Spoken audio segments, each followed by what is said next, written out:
Okie doke. Hmm. Of course.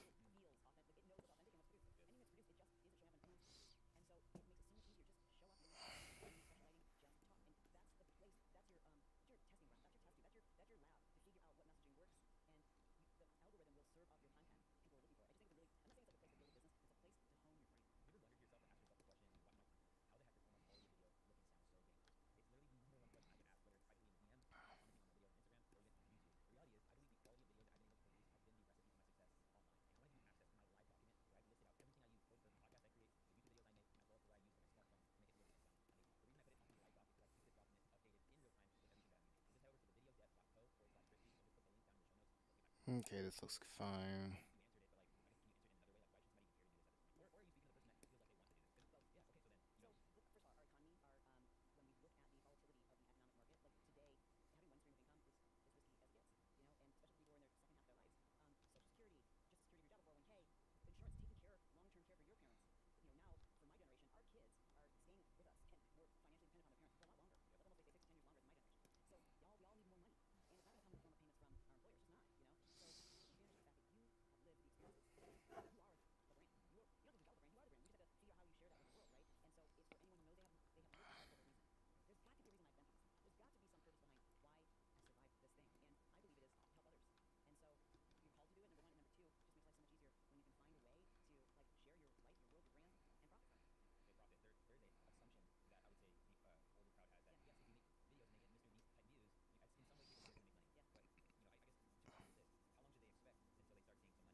Oh, my bad.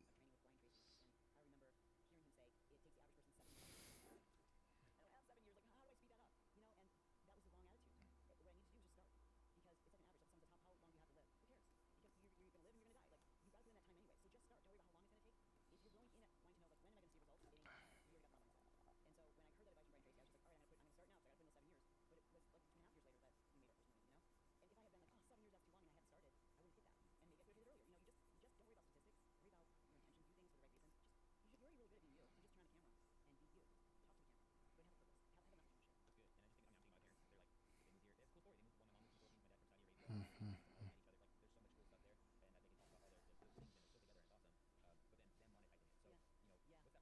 That's good. I think this is good.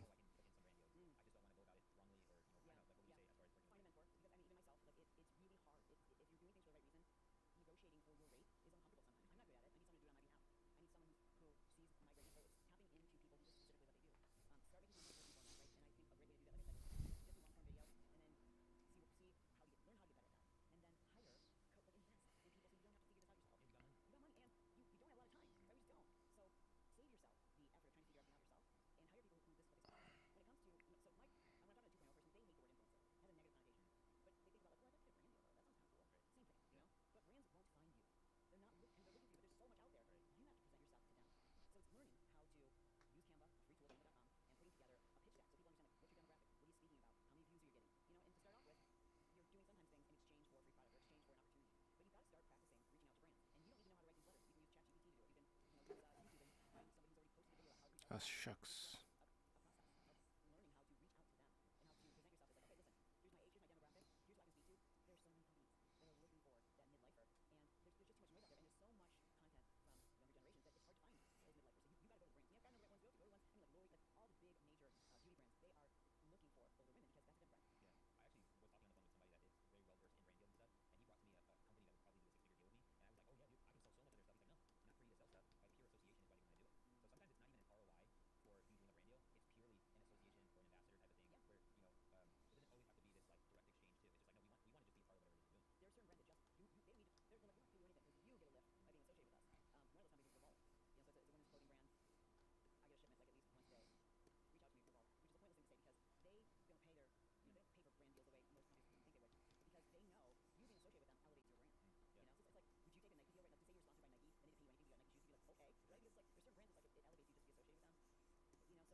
Ah, okay.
Hmm.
Yo, what's going on, Sketch?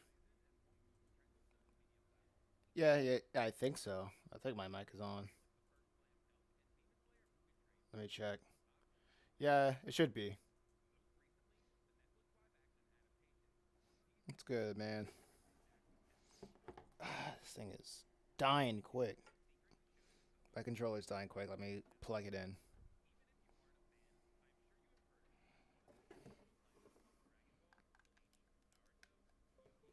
There we go. So what's good?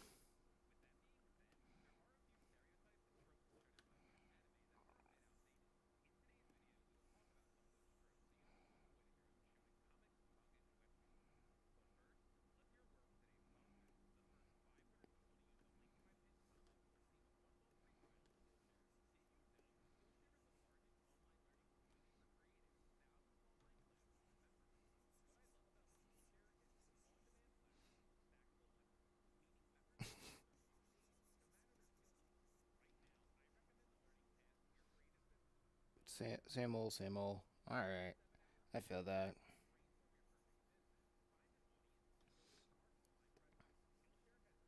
I gotta see where I am in this thing. Okay, did that, did that. I think I'll have one, two more, two more pages for background characters.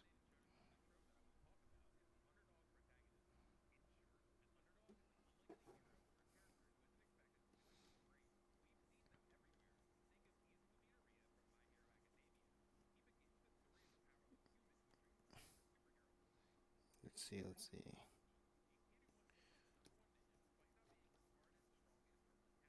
Yeah, I get you. Maybe slow day is good. Maybe the same old is pretty good.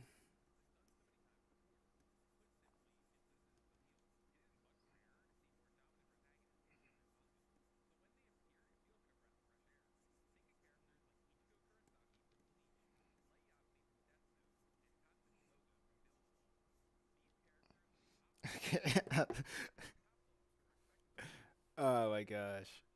I don't care about this video. I'm sorry. I was listening to a video called "The Worst Story Tropes slash Character Tropes in Shonen Manga and Anime."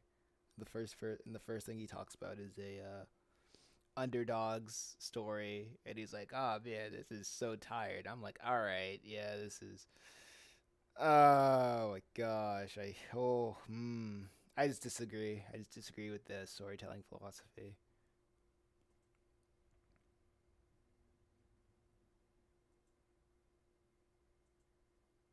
Like, it just feels like it's conflating what's novel in storytelling to what is good. Conflating novelty to what's good, and that's just it feels very feels very rookie. I can't do that. I can't get down with that.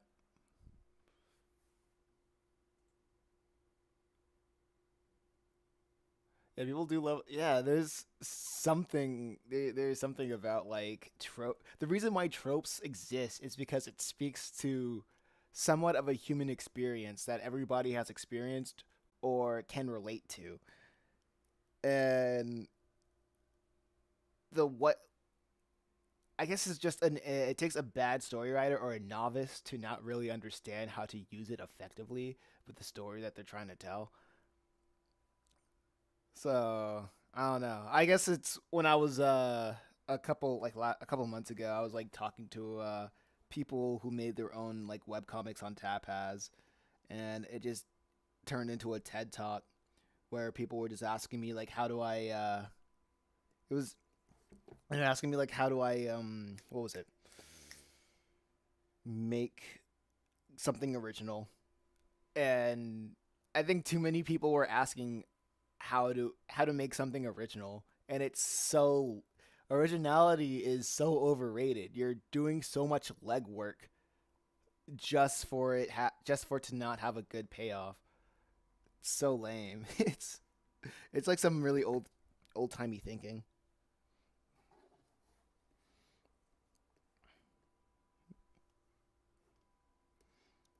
Steal often because it works.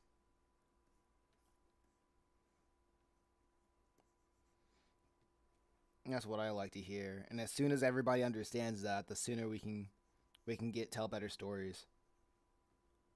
But the people who do steal, they're still not. It does that. They're still novices, but hey, they'll have more. I don't know. It's they'll have more clout, but because they have more clout, they will feel like they don't need to improve.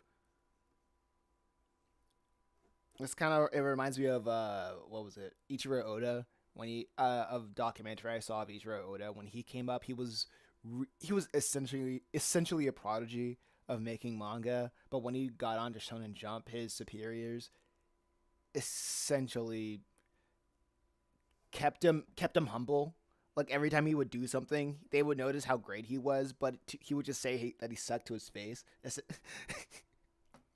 That's not. I'm just being dramatic, but they noticed when he got his as soon as he got like more and more early wins, he would get have a bigger head.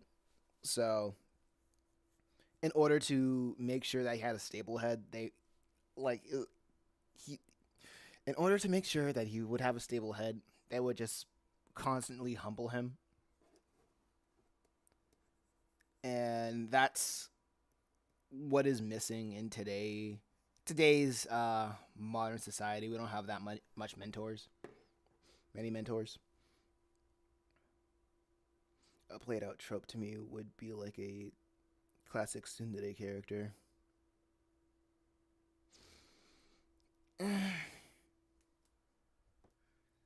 I don't see many media that does the tsundere thing. I mean, that's just the type of media that I consume.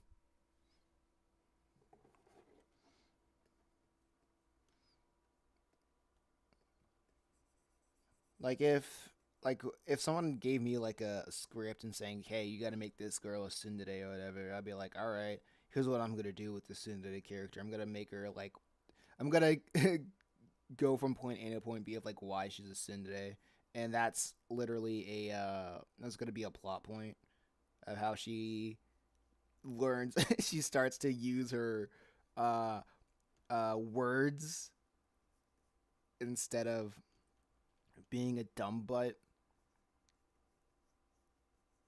and just bullying the main character who's obviously autistic or just a guy because it's not really a thing anymore. Yeah, I don't even know. I can't really tell you what are things anymore in terms of like what of anime and anime manga because the I've been wanting to read Blam for a while in the Hellboy series, and I just haven't found the time to just sit down and enjoy like those comics. But yeah, I'll find the time one of these days. I mean, I just finished an XCOM game, so my free time might be opened up. I like playing games as a glorified fidget spinner as I watch something in the background. And now that I'm done with that game, which had I wasn't really the biggest fan of the story personally, but now that it's done, I can find other means of spending my time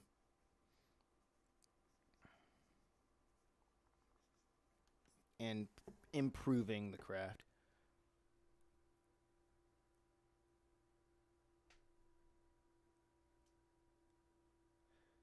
Hell, a manga writer and almost never read manga. Oh, I'm a manga writer. That's fair. That's probably honestly that's probably good.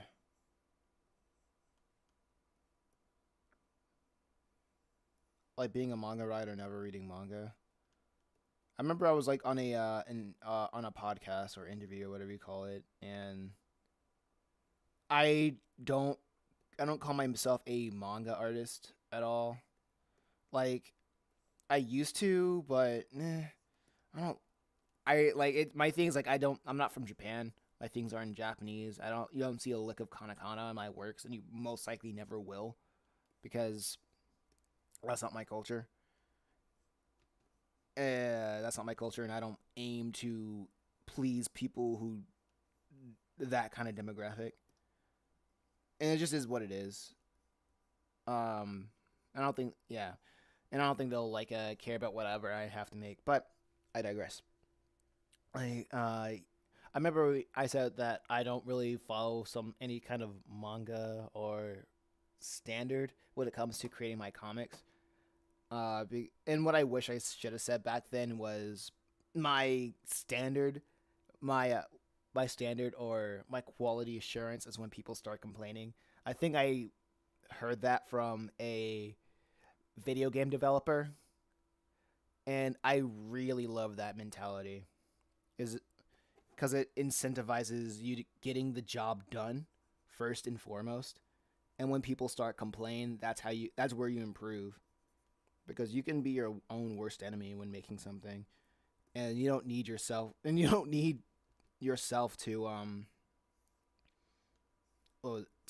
bog yourself down.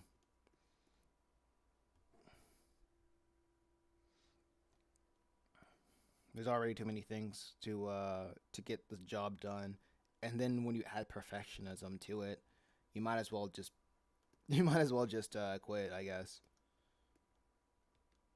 or be comfortable with it and never seeing the light of day.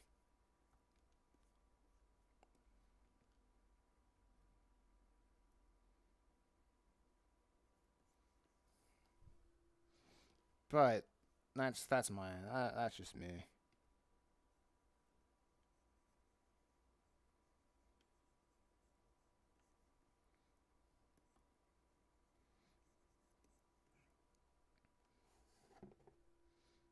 Perfectionism is weird.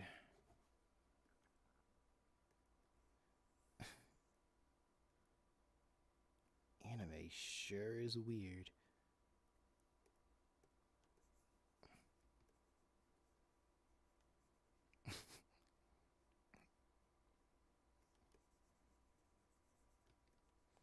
Let me see if I can do this.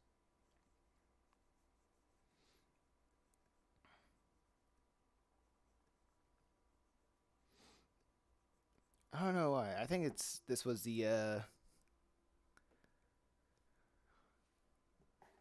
this is gonna be a difficult one, a difficult chapter to work on because of the environment, the change of pace.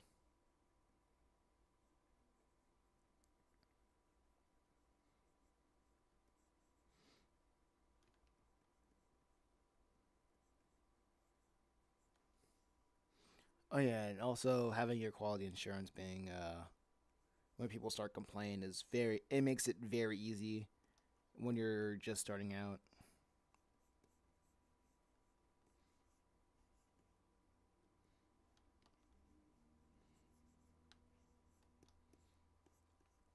And plus that mentality really allows you to suck really early on. So when people tell you you suck, you could be like, "Oh yeah, I guess I do." But how do I get better? And they'll be like, "I don't know." And I'm like, "Yeah, you don't."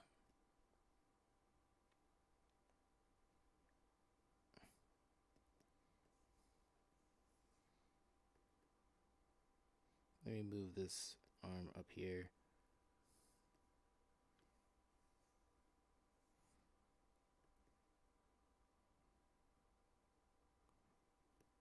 Yeah, that woman's not having a good time. But I'm trying to find something to listen to. I guess I'm going back to my book on propaganda.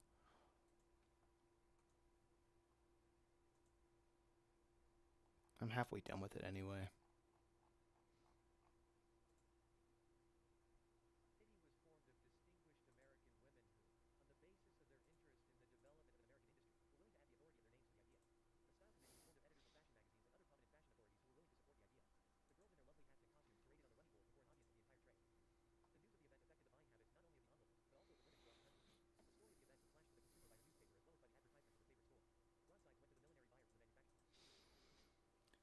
Which is ironic because the more well known your works are, you have the opposite effect of too many critiques and opinions on how to change and improve on things.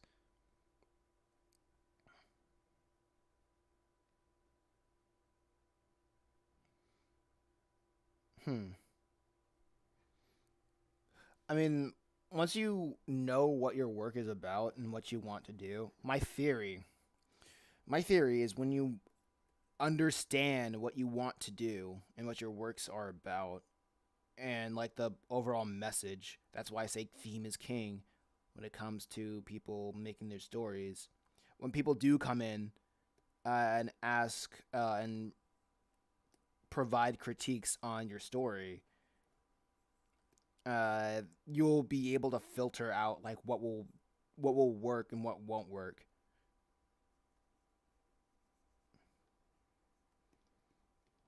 Like I said on one of my podcasts, I think I was on Reddit and some dudes I was showing Chimera Island, and one dude said, "Oh man, this is a terrible show." He essentially said this was Chimera Island was a terrible shonen series, and I was like, "Well, that's crazy because that's crazy because it's not a shonen series. It's more of a shojo series or like a slice of life shojo or shojo series, where it is right now." Um, and I was like, if you wanted to make something like this, what would you do, knowing that it's more of a series? And he's like, well, I don't know. He was like, well, I don't know, but if you're going with a shonen, you got to do a da da da da da. And I was like, okay, buddy, okay, okay.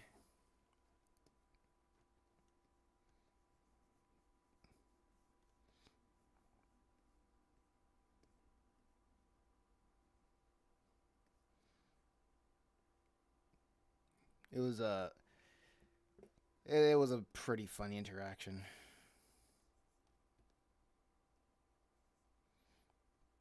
It's knowing what you want to do with your story.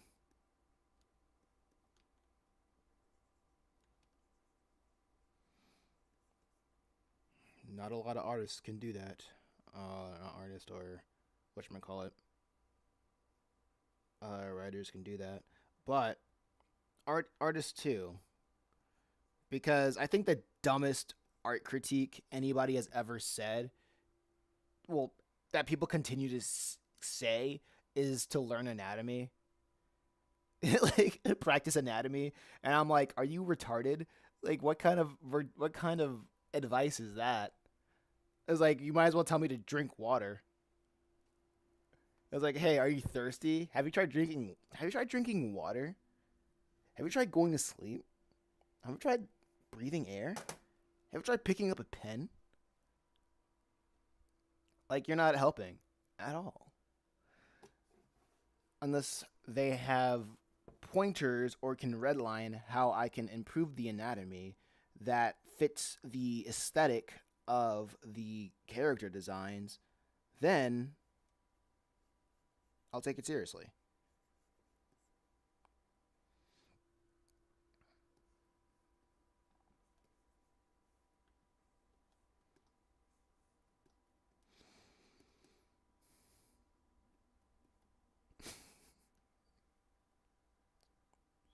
But that's just me. Maybe I should learn anatomy, I guess.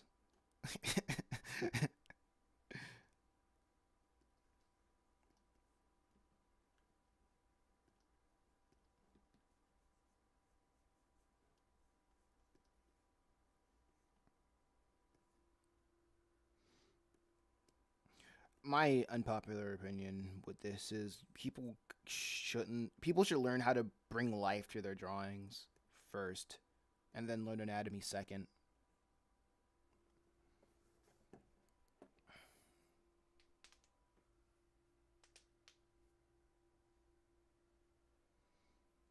because that's cool. It's cool that you can know all the different muscles and bones of the body, and if you want to draw them you can. But if you just straight up just draw from references, your art will look stiff in comparison. It's not going to have life.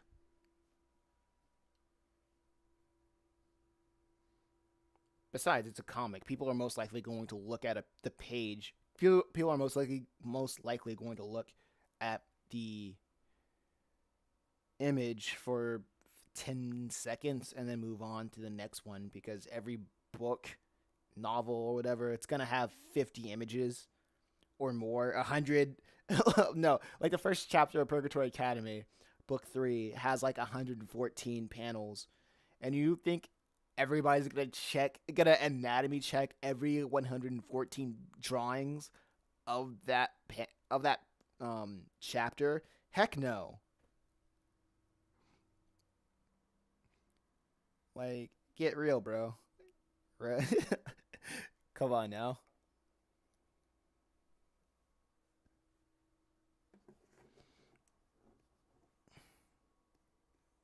Quit wasting quit wasting time.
Let's see.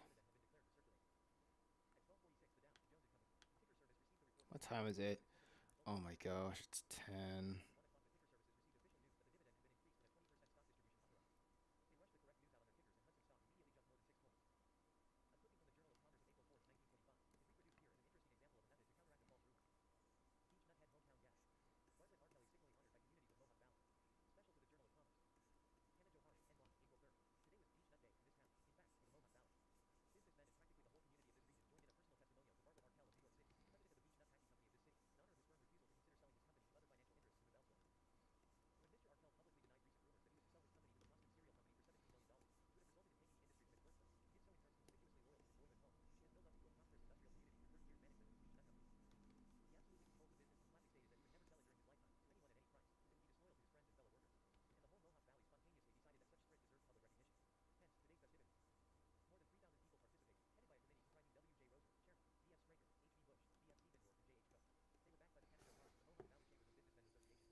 Comics are insane when you think about just how many times you are drawing the same characters over and over. Then you people say, I hate to be that guy, but you obviously haven't tried animation. The reason why I moved on to comics is because you can draw your mileage of drawing the same character over and over again. Uh, it's more you. It's I guess it takes more time for the reader to consume that information than just drawing the same character 12 times for what, a second.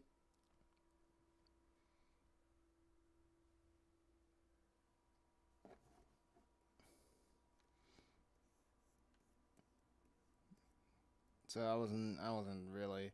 So animation, I'm over it. Like the reason why I moved on to comics is because I get more mileage the entertainment out of entertainment or creating than I do with animation. Get more mileage here. But yeah, it's still insane. I guess it's still insane.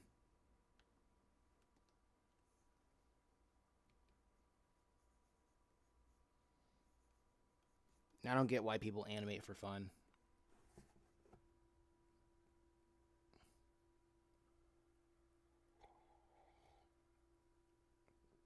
Sorry, take another sip. Animation isn't fun.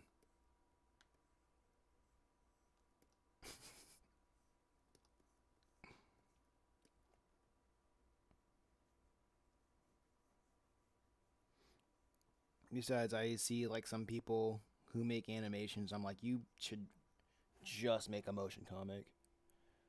Way less time, way higher yield of a way higher turnaround.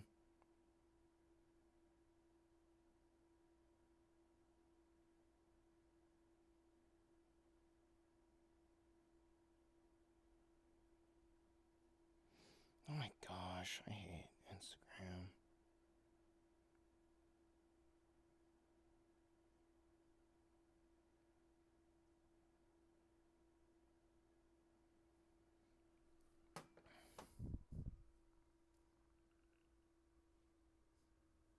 No, you couldn't even pay me to animate. Yeah.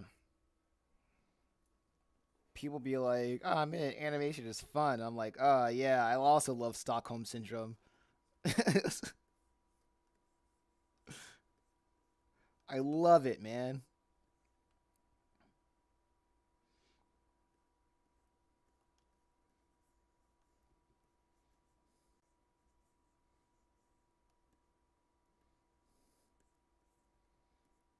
It's so good.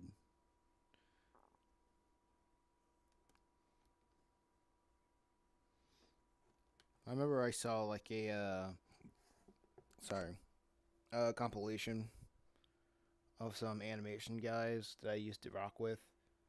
Like they're making their own stuff now, and I think they had like a 3 hour animation block over what they created over the years, and it was garbage.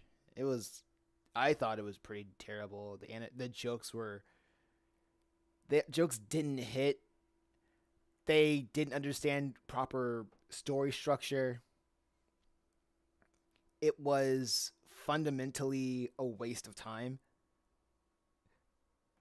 I think the message of the first one, I like, I can only remember the first one because there were like a whole it was like a 3 hour animation block between like several people, and I could only remember the first one because it was the first one, and it was just a bunch of it was a waste of time. It was, I think the craziest part of it was like it was the animation was around 10 minutes long, 15 minutes long, and it was it was insane. It was insane how somebody can spend that much time on something that just wasn't good at all. But they have a pretty decent following, so if they go anywhere, it's going to be by that following and their consistency alone. If they are consistent, if they keep consistent, so good on them.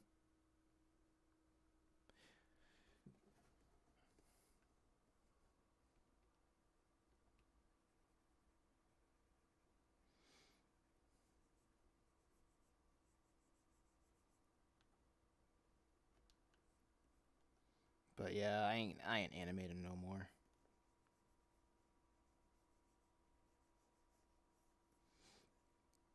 I would do my best to cheat the system in terms of getting mileage out of what I draw. And right now, I think comics is the way because I like to draw. Yeah, this woman's not having a good time over here.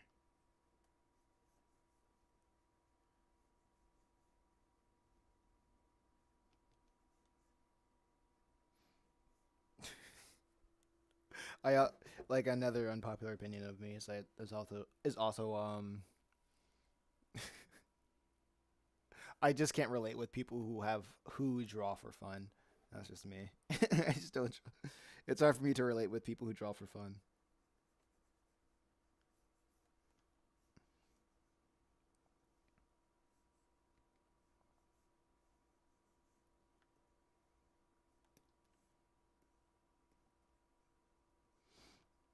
Like drawing for therapeutic reasons because your life sucks. That's different. That's I think that's different from drawing for the necessity of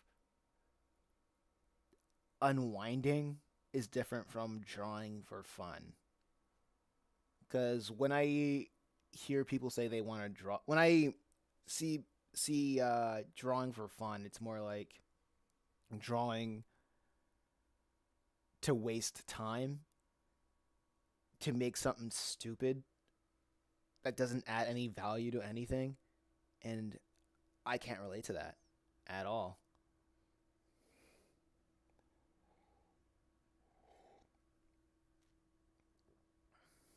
Okay. Got some new Redream sketches today. Really happy how it's coming along. Oh yeah, you're still hiring bros, dudes, and dudettes to do the art.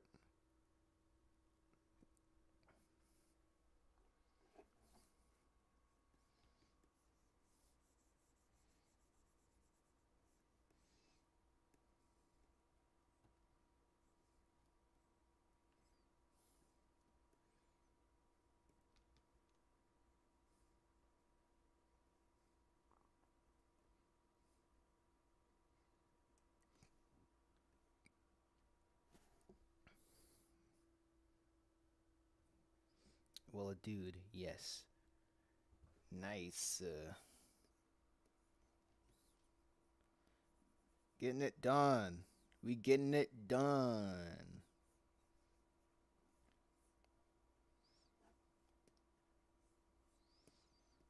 That's the most important thing, buddy.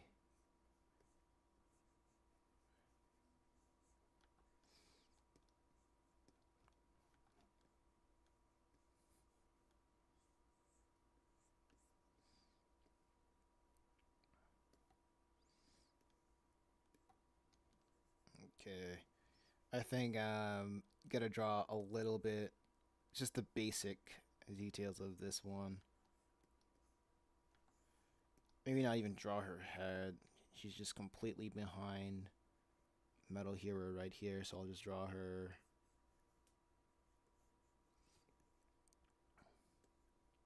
hair like this. So I can draw less detail. Me and my homies hate detail. We want we want the big picture.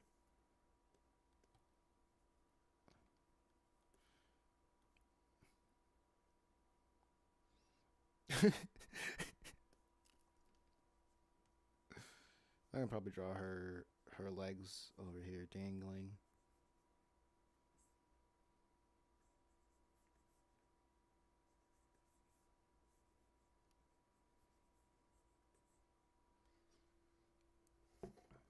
Really considering posting the first 4 pages on Reddit or Twitter to showcase, yeah, it exists. It's something I'm working on.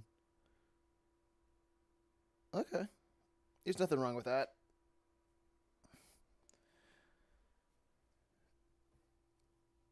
I don't know if, yeah, I don't think there's anything wrong with that.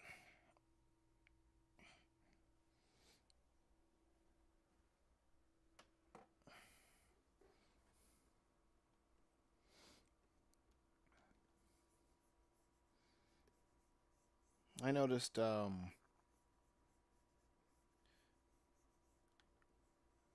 Reddit really likes the Just a Reaper idea. That's pretty cool. I think that's pretty cool.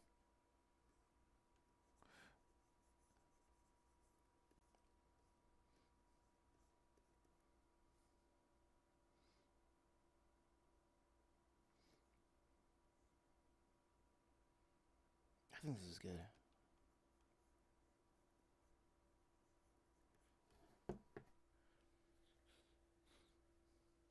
I was looking at other subreddits where I can post my stuff to, but I think the r/comics and r/webcomics are usually the places to go. Usually.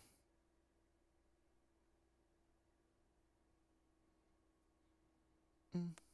Do, do, do, do, do. Mm. Do, do, do, do, do. All right, this is looking fine.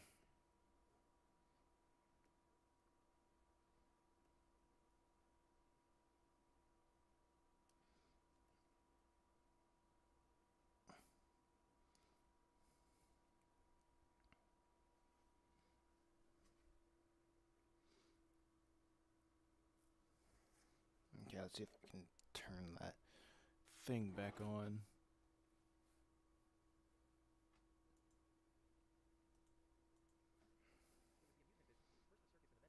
Wait, where's my seat?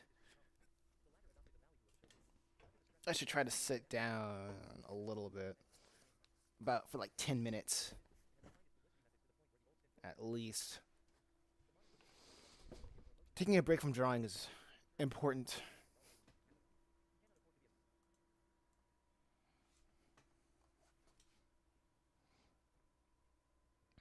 But I'm also trying to find other ways of effectively distributing. I'm trying to understand how to get a Facebook reel viral because every I keep looking at YouTube videos of how to effectively reach people on Facebook, and everybody's saying, "Oh man, you should make reels," and I'm like, "Yeah, cool." But my problem with making reels is that the reach is it feels non-existent. It's insane.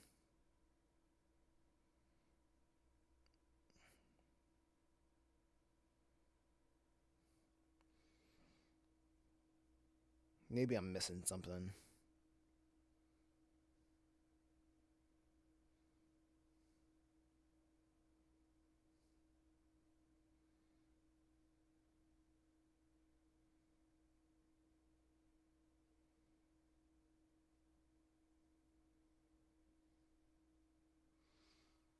Yeah, I know absolutely nothing. Yeah, I know absolutely nothing about Facebook.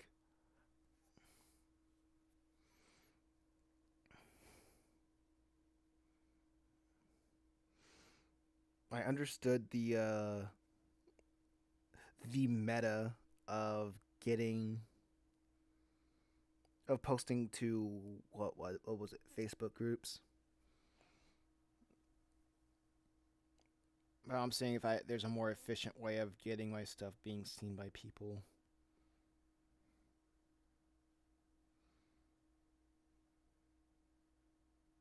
without spending money on boosting.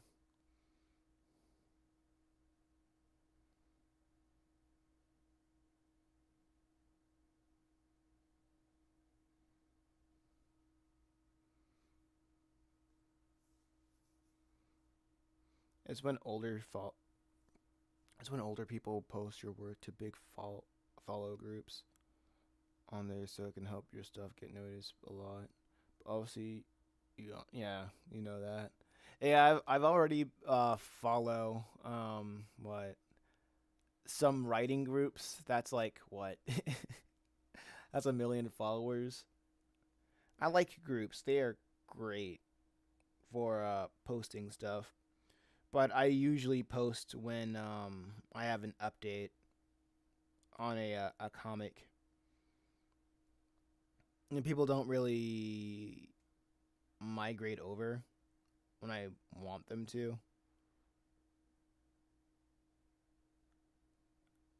They say, "Oh man, this is cool," and then that's usually it. And I'm like, "How do I get these people over to my over to my Facebook page so I can have more followers?" So, like my goal for Facebook is to get 500 followers so I can start monetizing. I think when you have 500 followers, that's when things get a lot easier on Facebook. Maybe.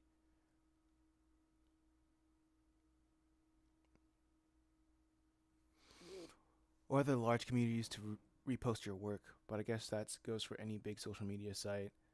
Except for Twitter, because I know Twitter has those community thing. Wait, what was it?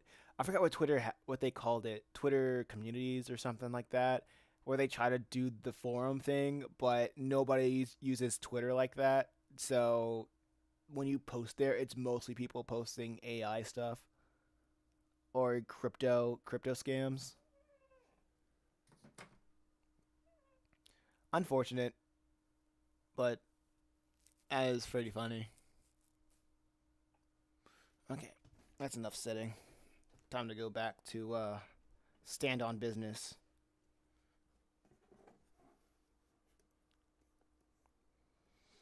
Okay, so with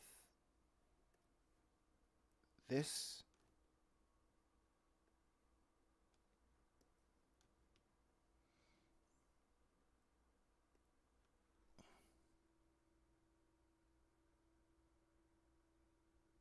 yeah, and I'm just being dumb, not even effectively using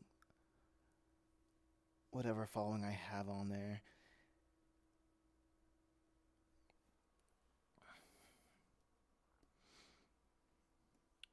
Yeah, but the first thing you gotta do is learn, I suppose.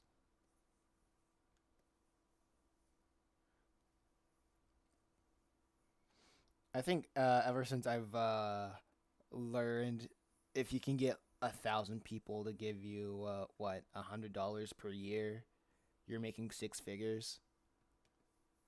And if you like break that down, like through Patreon standards, that's like what $8, $8.50, $8.50 a month. If you have a Patreon where people pay like $9 or $8 per month, and you keep them throughout the duration of the year,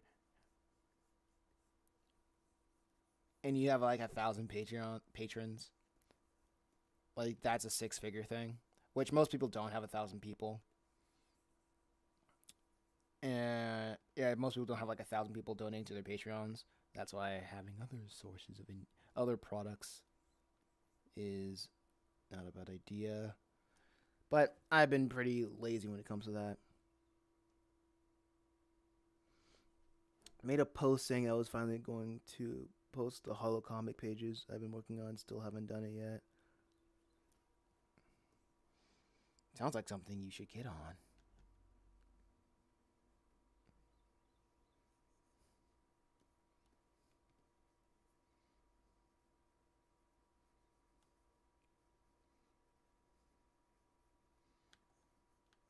You can do it. I believe in you.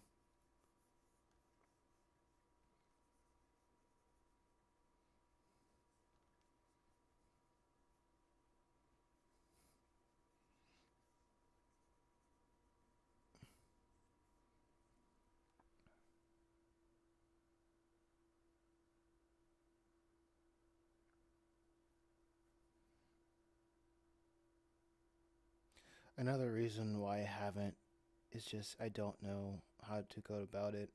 What do you mean?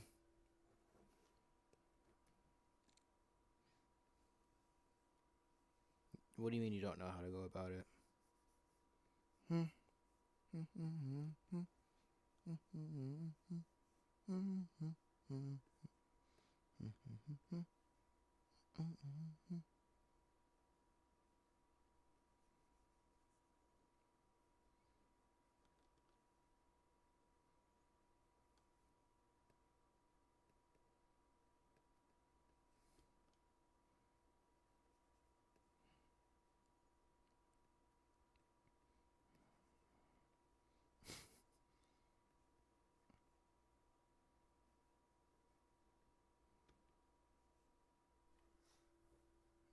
Just dumping it all at once doesn't seem smart. Think about posting 4 panels at a time or something. Yeah, that's what I do with my segments. I get with my segments. I have like 6 to 10 pages done, like essentially half the chapter done, and then I post it. And what I have posted, I'll find different ways of sharing it or like repurposing it to post on other platforms effectively, so I can get more mileage for whatever I do.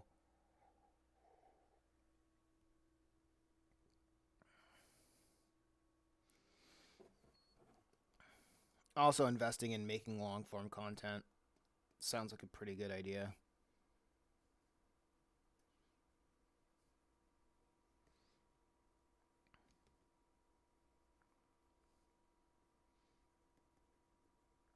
Like easy to make, easy to digest, cozy little long form content. That sounds like a pretty good like a pretty good marketing thing.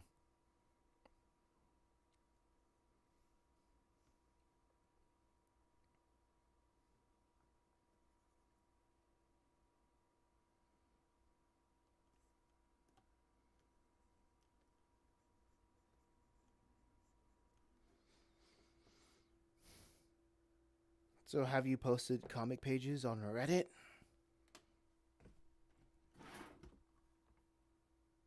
Yeah. Hold up. Let me show you my Reddit page.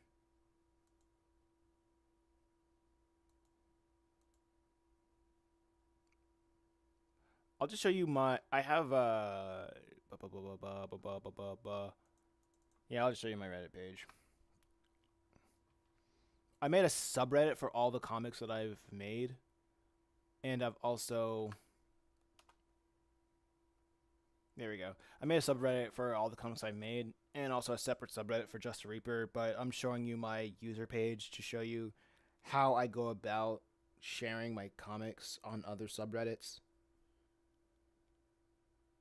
I wanted to see how you go about it. Yeah, it's I'm looking at like the meta for it, but so like I said before, like months ago or several weeks ago, I forget. Time goes by fast. Is usually when you cross post, people don't engage with it that much. But I don't know. We actually really it's weird because I don't know about that anymore. Cause um, my recent Purgatory Academy update, it haven't been getting that much upvotes. And looking at a previous post, it was a cross post of a chapter of a random chapter, and I think that had more upvotes. Oddly enough, I really couldn't tell you why.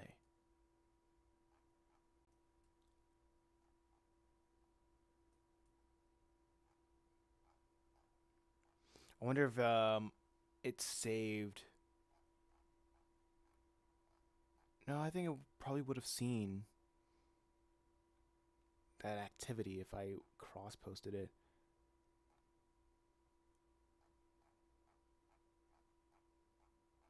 No, I guess it didn't. No, I would have. No, I think I would have. I'm still scrolling down to see what's up. To see if it's saved.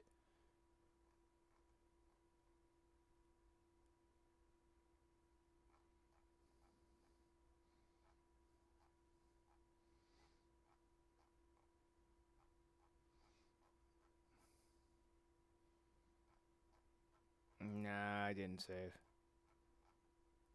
Very interesting. I need to save my stuff a little bit more. Wish there was more effective way to check your stuff, but hey, it is what it is. Let me check the Studio Masonimus subreddit to see what's up.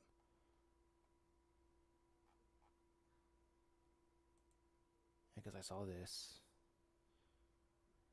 3 total shares. It was cross posted on r/comics. I remember. All right, never mind. Yeah, never mind. Cross posting. People don't like it. Um, or they just are more inclined to ignore it.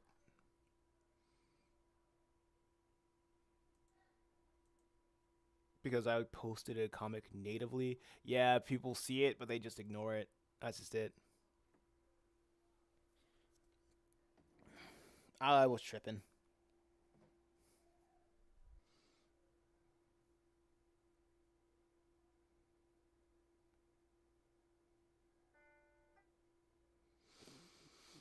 Going to make it my goal to post 4 pages of the whole life comic on Twitter and make 4 pages of Redream on Reddit. Okay. Sounds like a plan.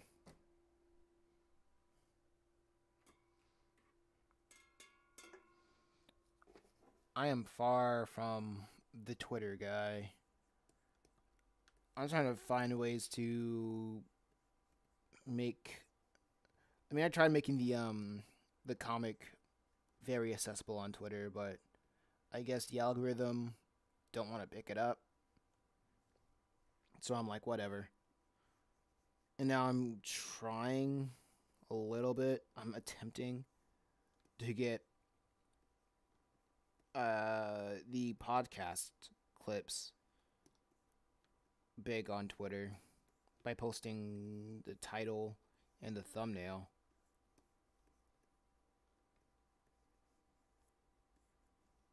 But hey, we'll see how that goes.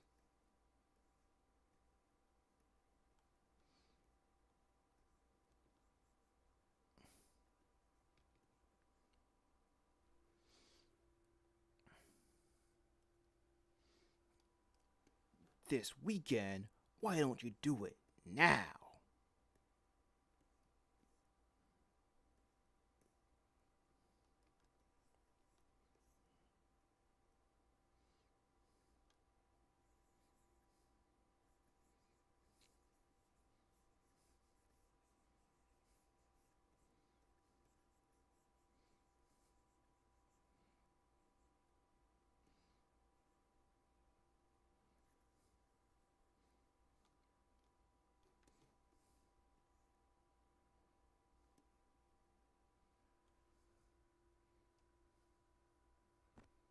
Yeah, I got lucky when it starts getting pretty much stagnated in followers.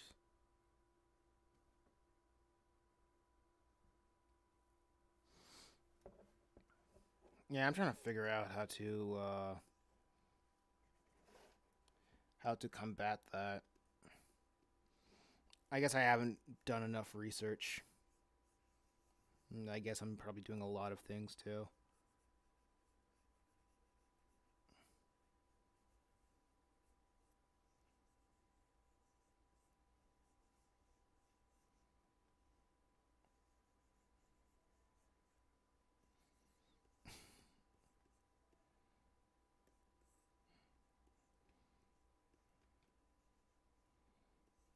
Let's see.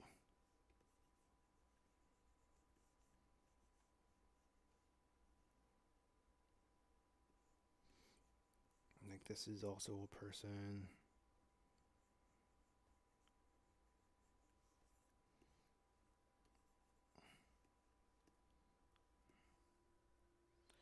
Pretty much been the same. Pretty much I've been the same level for years now. Oh, what have you been doing trying to change that?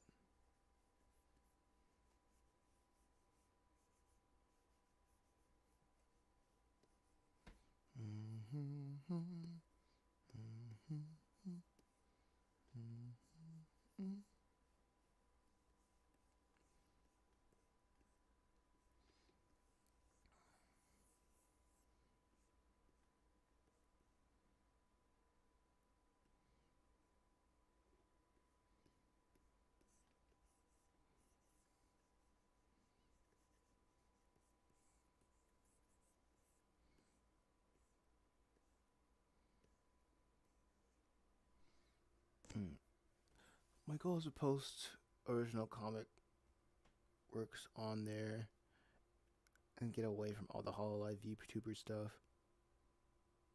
Hmm. Oh, that's funny. Honestly, just stop posting Hololive VTuber stuff. Just do complete, because that's what I noticed. I remember that's what rappers do. Honestly, they find people with a large following, a large social media account, and they just wipe all of their old content and they just start posting new content, like pertaining to the rapper and whatnot.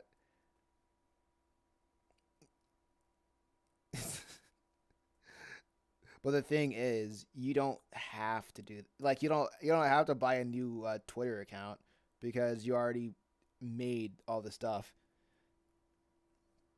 So if you want to wipe your all of your old tweets, you can and be like, all right, and act like you can wipe your old tweets and act like that never happened, and just start posting your comic, and you are and bam, you have a head start of of having a following. Well, people leave, duh, but that's not really the point. Wouldn't go that far because ultimately it's still all comic stuff. I'm just saying, yeah, you don't have to go that far. You don't have to go that far. I'm just saying it has happened before, and people do have good results with it. So, because at the end of the day, if your stuff is quality, people don't care.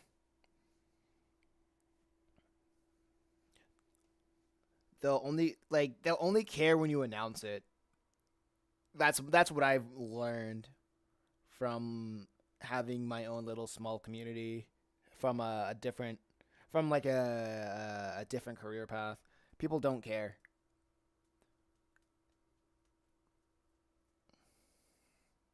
They'll get mad, but they really don't care because at the end of the day, we're on social media to be entertained, and if you're still entertaining, it doesn't matter.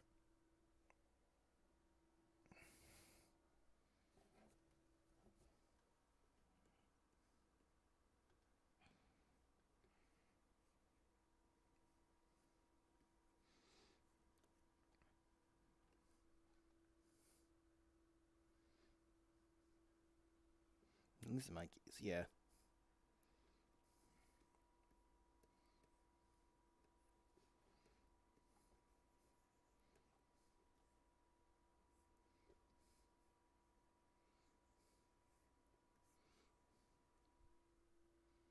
Yeah, at least in my case, yeah, yeah, yeah, yeah, yeah, yeah, yeah.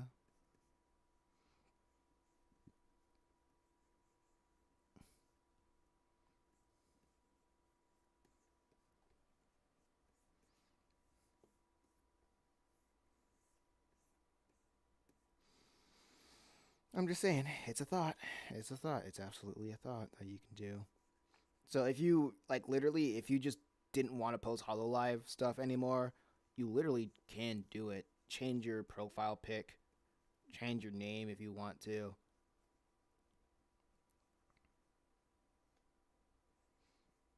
Like do completed change. Keep all of your stuff. Like people will unfollow you, but the whole idea is you have that audience, and if that audience likes what you're if that audience that's still following you like what you're doing, they won't care, and you still have that head start beyond like the majority of people who's wanting to make their own comics. But yeah, considering I haven't really posted stuff in like a year and didn't drop in follows significantly, it basically tells me I'm going to have at least 3K no matter what I do. Yeah, so do it, think it, dream it, do it.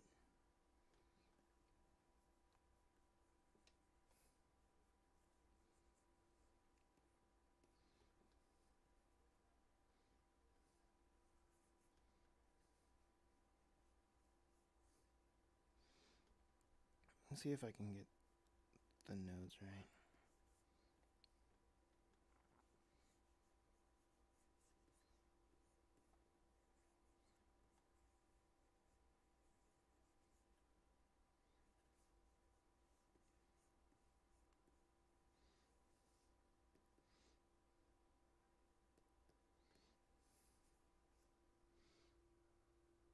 I need to do.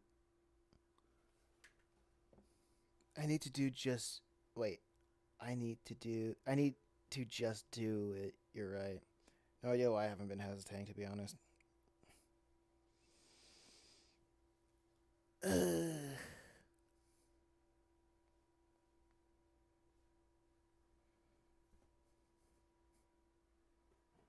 Think it, dream it, do it.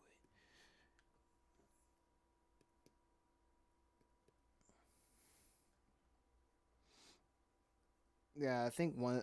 I think it's probably just the resistance. I've been struggling with the resistance as well because I've been trying to release a course of marketing your comic online. And I think the thing that's been keeping me from doing that is mostly I'm like, oh my gosh, I hate. It's just like the idea of wasting time. So I should just get it done. I have all the videos done and edited. I just haven't posted anything um on the course yet. Actually, I think I might do that today. Upload everything on YouTube privately and then release the course.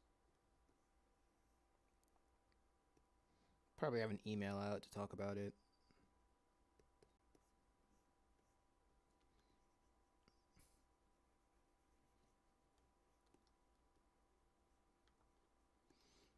And you can read that email with subscribing to, well, not subscribing, well, signing up to my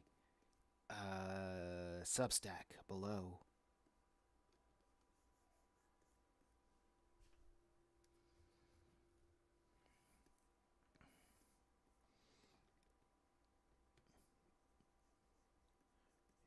Where you can download you can download MP3s of the podcasts, and what was it? You can like listen to the MP3s of the podcast and get a content updates of my comics.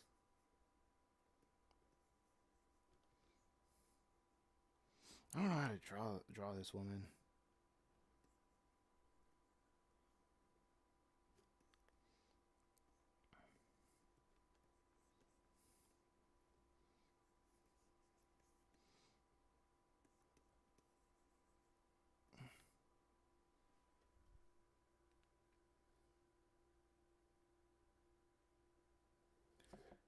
And just like you actually, and just like you, I actually put in a lot of work into my original stuff, and basically haven't posted any of it besides the first Redragon comic ages ago. At this point, I watch your YouTube videos, lol.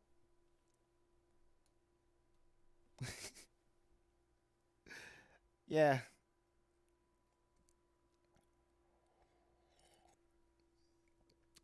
I just don't know a proper. I guess if I find out if I find out a proper way to share my comic updates on YouTube, I would. Like the posts are interesting, but they don't. But like I'm only limited to 5 pictures,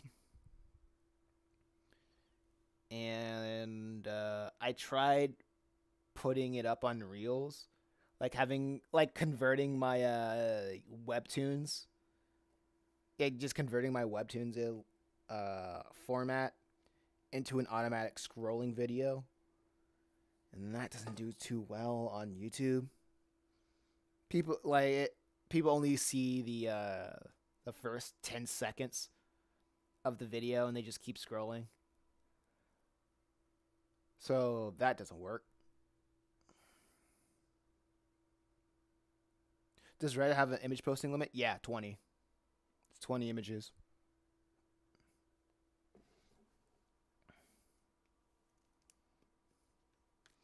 That's your limit on Reddit.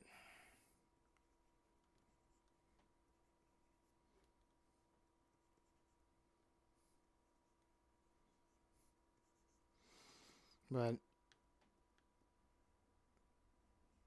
I don't know. Maybe I should. I think I think the only way my posting comics on YouTube will work is through voice dubs. Is through comic dubs. And that sounds like I need to collab with other people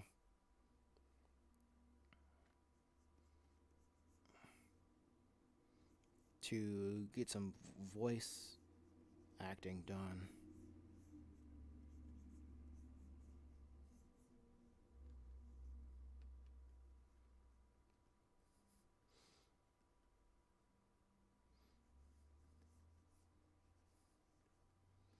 And I'd love to collab with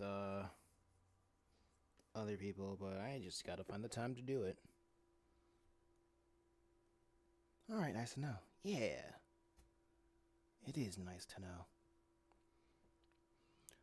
I'm thinking for the podcast or interviews where people aren't artists. I'm going to take clips of my live drawing sessions and just speed them up so the viewer can have visual stimulations, more visual stimulation when it comes on. I think her forehead's just too big, or her face is too long.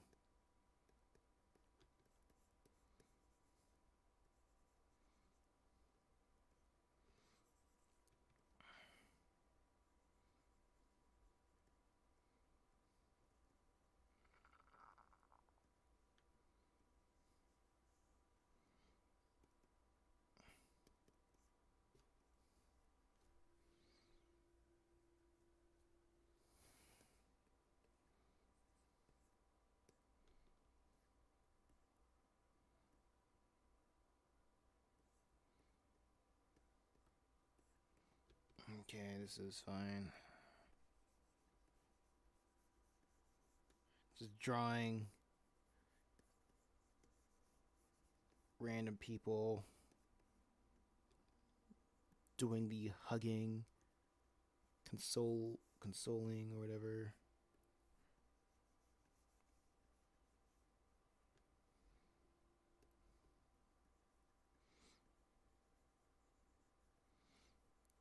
At first, with the VTube videos, I was gonna be like, hey, I was gonna cap it off the first season at 13 episodes, but I just kept getting people who want to do the interviews, so I ended up having 18 or something like that, around 18, under 20.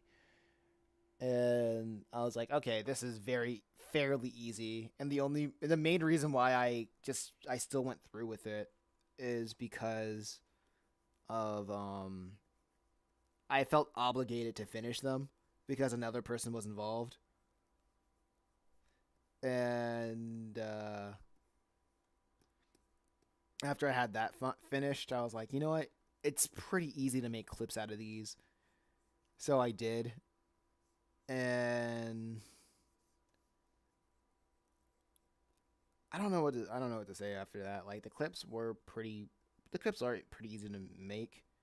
I just know the potential of the clips hitting.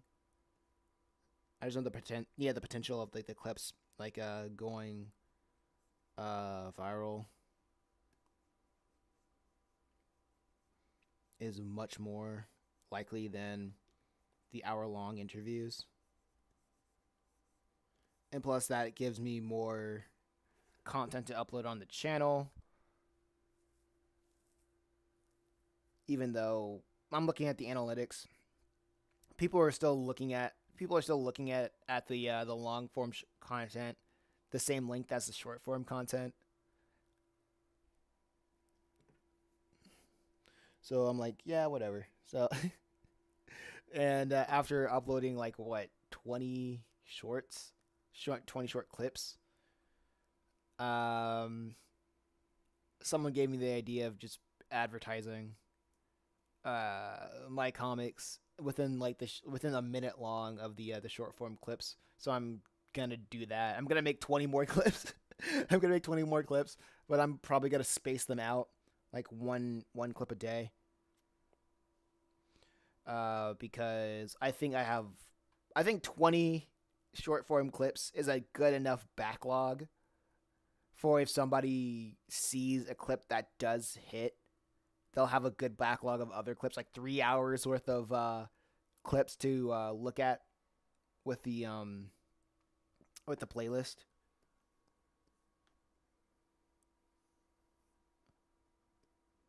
So everything is going according to plan.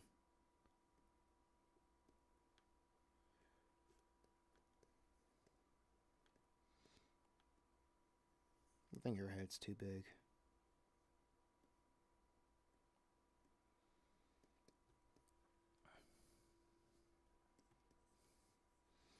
Well, that's my thing. That's my strat.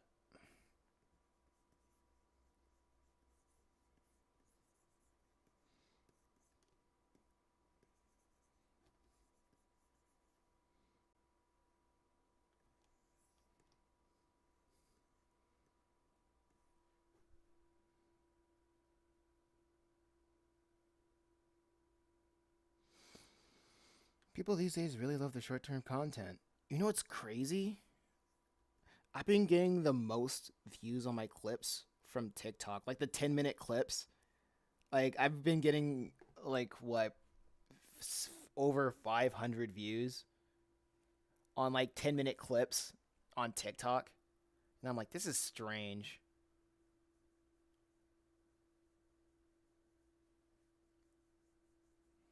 This is very interesting. But the watch time on those 10-minute clips aren't really that huge, but the viewer count is interesting.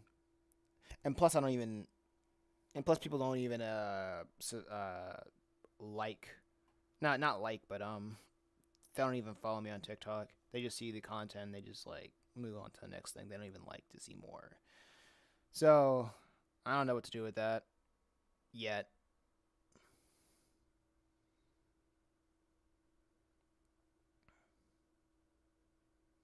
The only long-term content people are interested these days are just drama content. Yeah.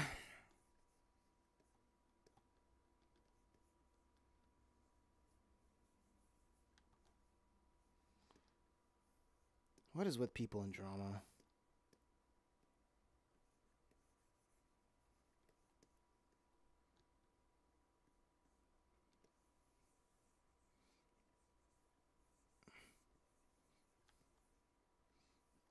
I want to draw her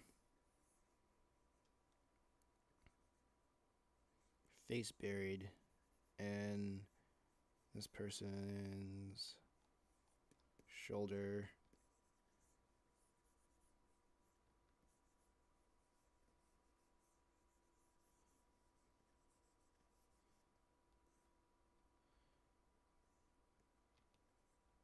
No, this person needs to be closer. More overlap.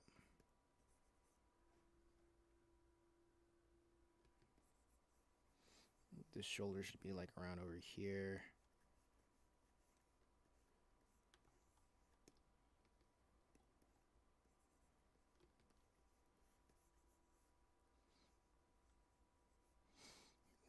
The end should be over here.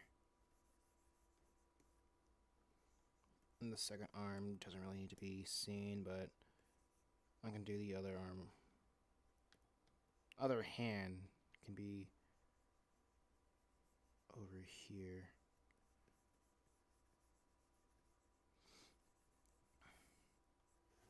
Yeah, like drama content can be. I don't really find drama content that entertaining that much, honestly. Because it's usually about some guy I don't know about, and I only watch it when it's about some guy that I probably heard of like 10 years ago.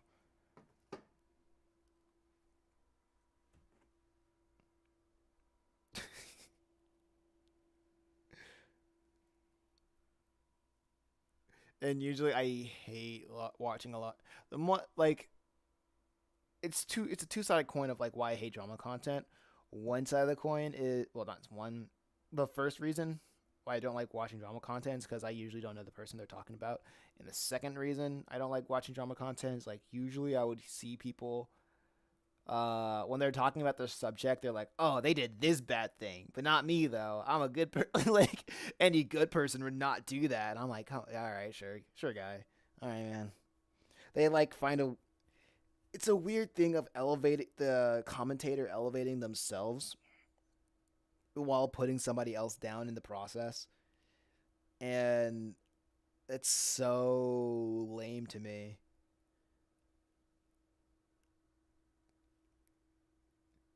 Like this character, this person had a problem with X, Y, and Z. Not me though. I think it's good. You know what? I think everybody should.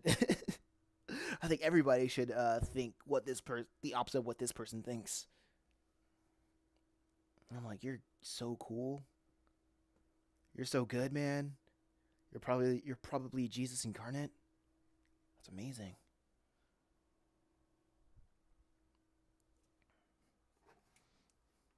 Especially when it comes to political drama.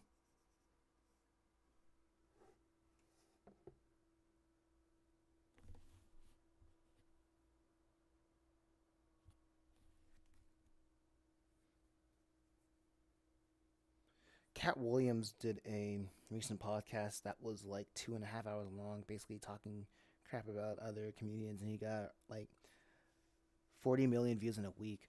Man, I saw that. Like, I know it gotten big. Like, you know when a video's gotten big when you go downstairs and you watch your parents watch that podcast on YouTube, and then you go to your room and open up YouTube for yourself, and then you see it in your recommended.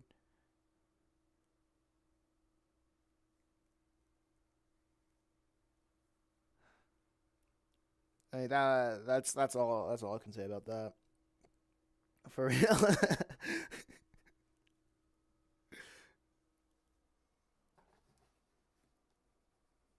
Like YouTube wants everybody to know about that video. Like I'm not even a comedy guy. So I'm like, all right, that's cool. Like people talking smack about other people I don't know. That's cool.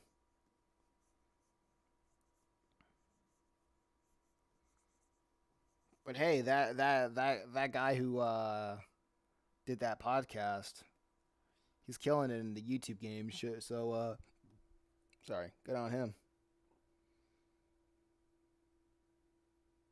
Like Cat Williams has it haven't been that relevant in years.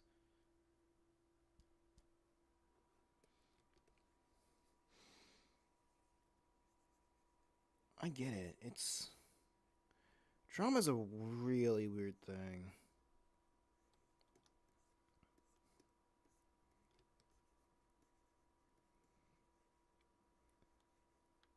Like it can bring people like right out of irrelevance. And I don't think Cat really wanted. I don't know if he cares about it or not. I don't know. I don't know the guy. But I just think it's very interesting.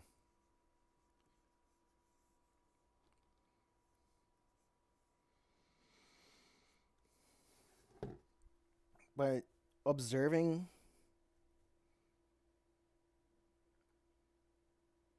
yeah, that podcast host is eating very good right now, dude. That's fire. That's absolute fire.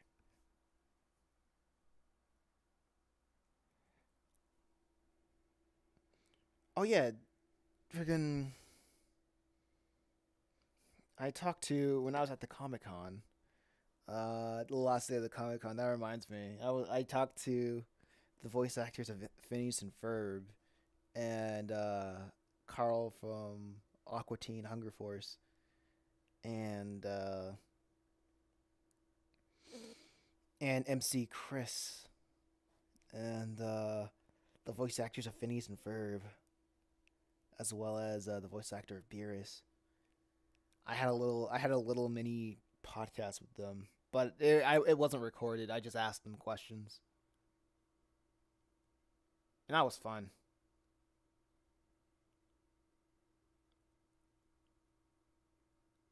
Oh yeah, that's dope. Yeah, well, it really was fun.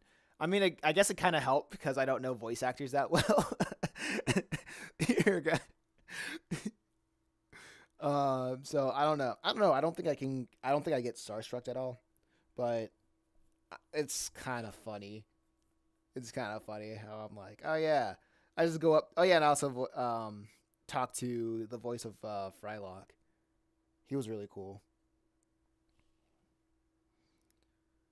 Like I even pitched him. I even pitched him all four of the series. I met I met and had a casual conversation with Vegeta's English voice actor at the con conference. Recognized him on the street.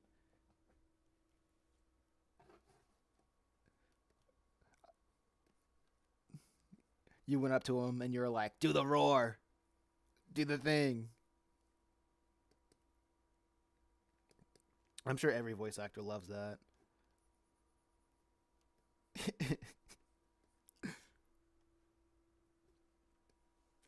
I love. I think my favorite response to do the character voice ever was when Garnet, the voice of Garnet, was on Instagram and somebody asked her to like do the Garnet voice, and she replied, "Just watch the show. That's what the show is for."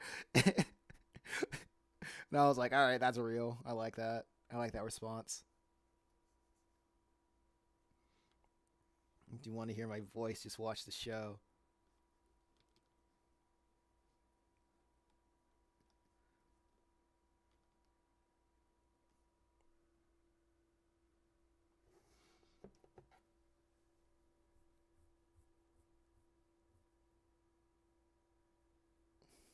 No, definitely not. Plus, it was at night and he was like drunk with other people who was also V8s, I think.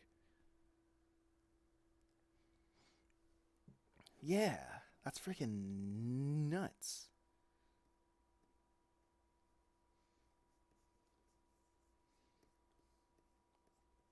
I think the most basic question, the most common question I asked was what's their unpopular opinion about being a voice actor?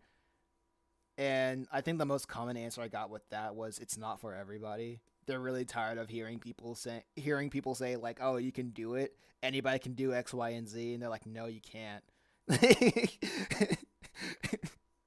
And I'm like, "Oh yeah, I like that. That's real."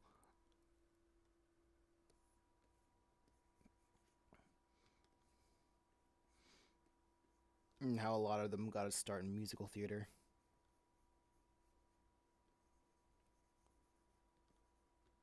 Even Frylock. I was like, "Whoa, didn't know that." That makes sense.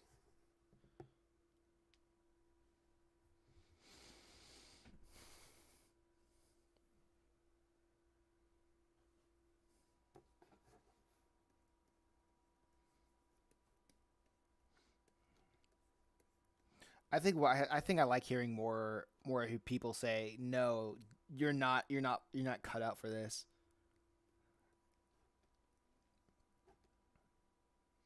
It's really good. I like it when people say that though. It's like you think you can do this. What, you want to do it for fun? Get out of my sight. You're not cut out for this.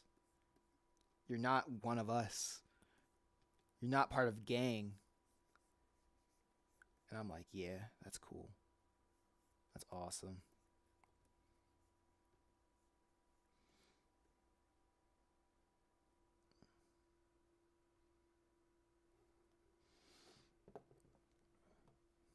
Okay, one more thing about this that story. I was with a friend who had like a business of selling hats, and he actually bought a few of them. That's rad. What's up, angels? It's motivation. Hello, Mason. Hello, angels. Welcome to the final hour of the stream. I should probably stream later in the day, and I'm streaming because I'm not going to have a video for today. So this is my apology stream for not having a video up on YouTube because I was lazy and I did not make the next batch of videos for this week. So I'm gonna get started on that today.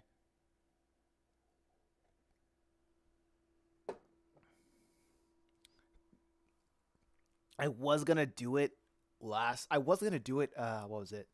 Last night, but I made some pasta, and I got so tired. Oh shoot, my phone. I made some pasta and I got super tired, and I just fell asleep through for like 2 3 hours, for like an hour and a half, and I didn't feel motivated to work again for the rest of the night.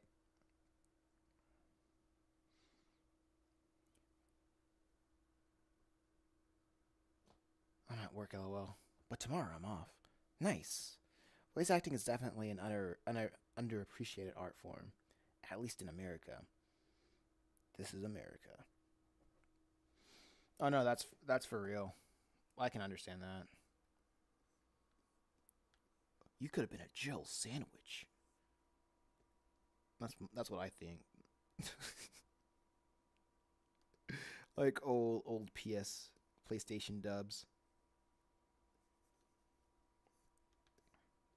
They were just terrible.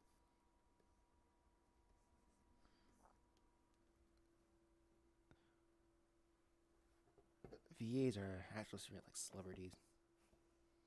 The ones with, oh snap! Speaking of which, when I was out at the convention, I met the voice actors of Bambi, Thumper the rabbit, Flower the skunk, and actually the voice actor of Bambi. It was crazy. Like they're all still alive, and they're like pushing 90. Like they're either 90 or they're all pushing 90.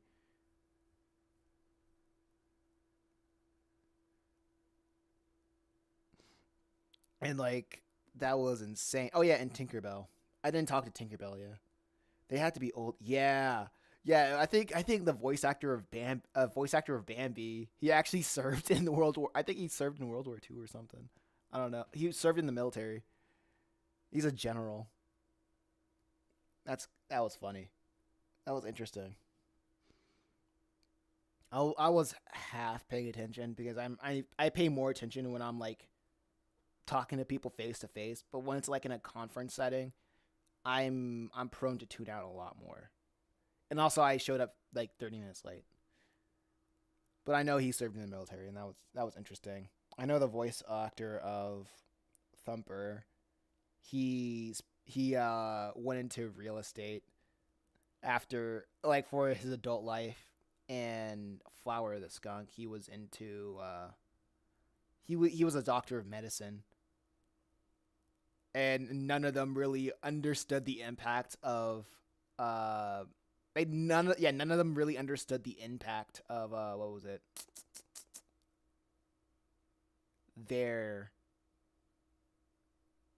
their roles or Bambi as a movie until like extremely later in life, because they're all of them were kids,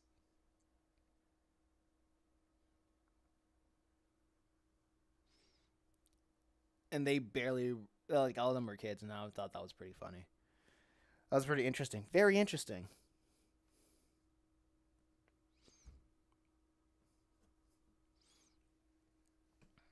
Yeah, they're still kicking. They're still doing stuff. I caught the voice actress of Tinkerbell's last convention because she is like around 90 years old, and she's like, I'm getting too old for this. I'm still gonna do interviews, but I'm not. I'm not going to conventions anymore. And I was like, oh yeah, true.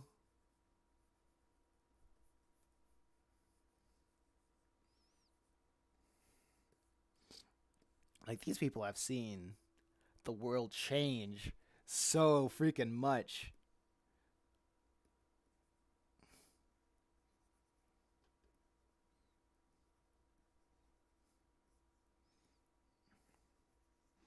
They lived to see the changing culture of Disney in real time. That's insane. Don't know if they care about it though. I don't know if they. I don't know their thoughts about it because they just showed up to do their job and that was it. And plus, they were kids. So,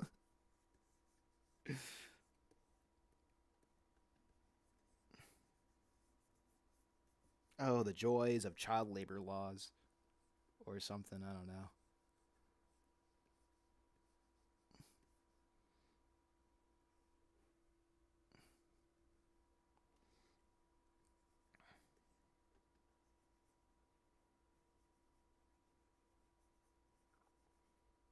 Let's see.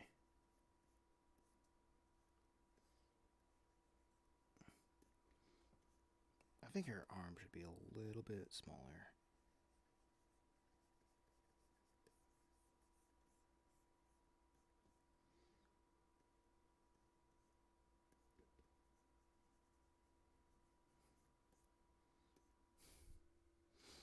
But yeah, new video, new clips coming out tomorrow or later today.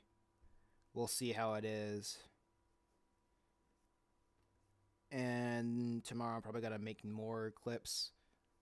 I'm not gonna stack them like Dave. Like, how do you guys feel about me stacking those clips episodes like several times a day?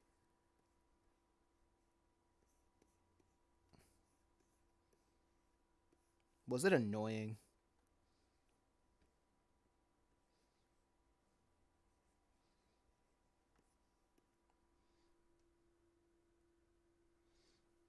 I met Tiffany Grant, voice actress, in Neon Genesis. I think she played the German girl. Oh yeah, Oscar. I didn't notice. Yeah, I think it's fine. Nice. Just how suspected. Oh no, that was intentional. There's a function on YouTube that says notify subscribers of this post. I intentionally made sure that nobody knows about the clips. So like the only people who see the clips are people who aren't subscribed to me, or it's basically trusting the algorithm to show the clips to people who might be interested in it. So like out of nowhere, like within a span of a week, you see like the just talking, not yeah, the just talking. Well, I mean not just talking, but drawing solo audio clips go from like one to what go from 5 to 20 in the span of a week. Yeah, that's that's just me hiding it from you guys.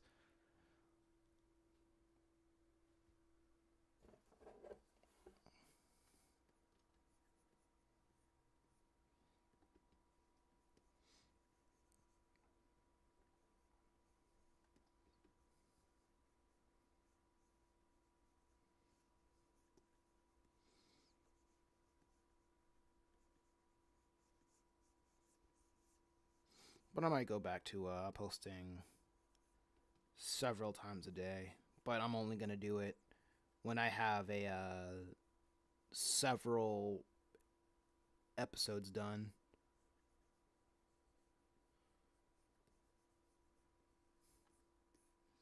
Because I kind of liked having like 3 posts a day.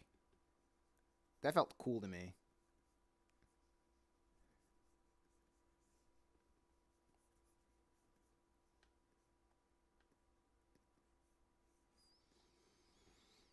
But nobody really knows how this algorithm works.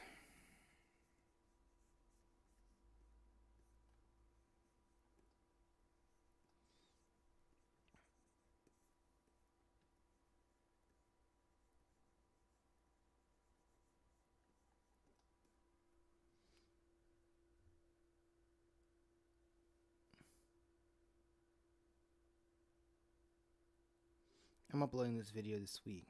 What's your video about?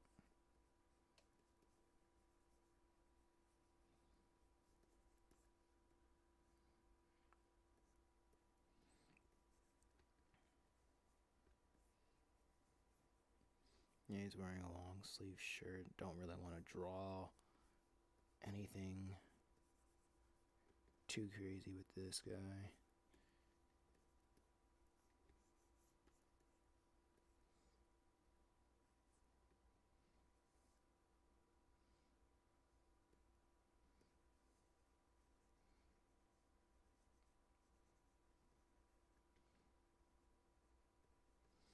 Here we go.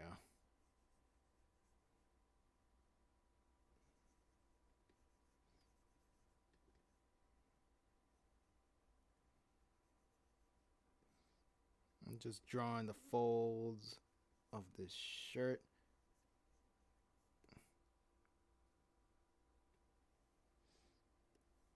And this is the tie.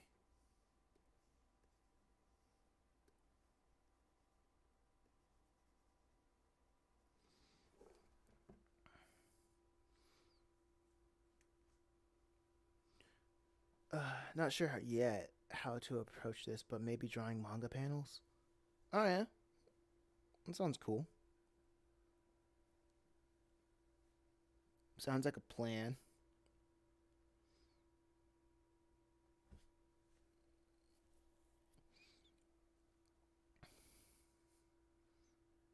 I think you can do it.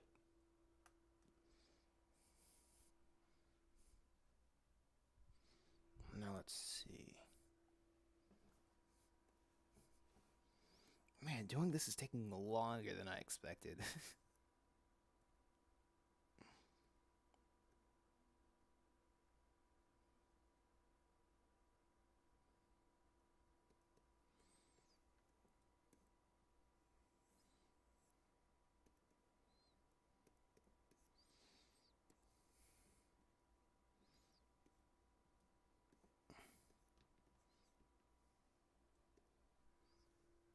Mm. Like, what is the process of drawing manga panels?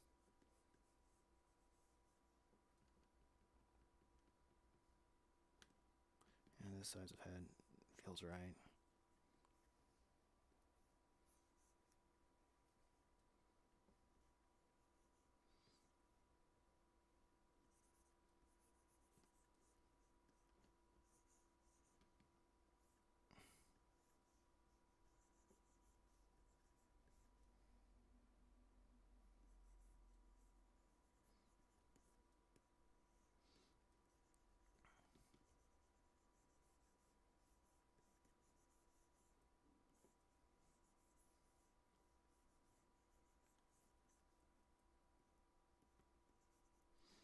Let's see. Let's see. Or maybe draw on index cards and talk about random stuff. Oh yeah, that's cool too.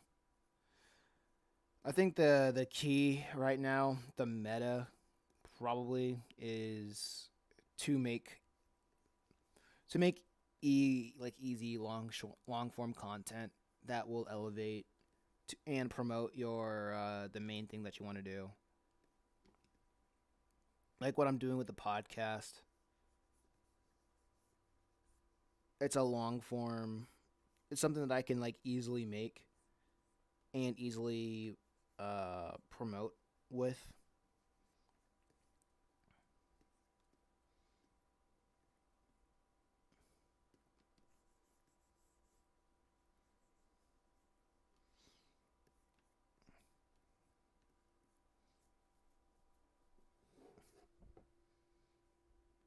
So if you just talk about something on your cards, you can do like a small 1 minute or 15 second, 1 minute to 15 second thing of saying, "Oh yeah, I also draw comics. Check it out here." So anyway, here's how I talk. So here's my story about how I unclogged the toilet with a with a screwdriver, I guess.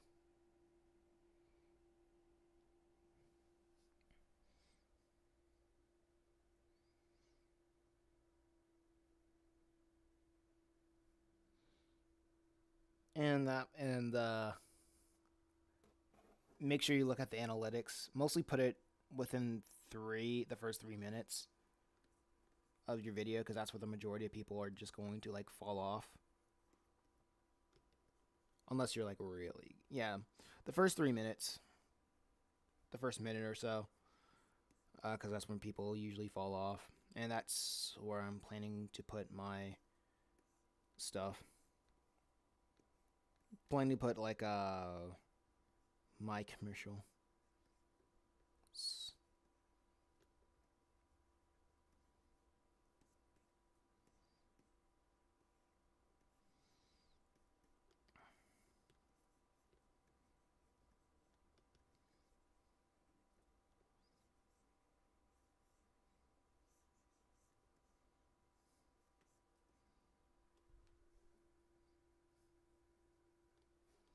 Mm-hmm.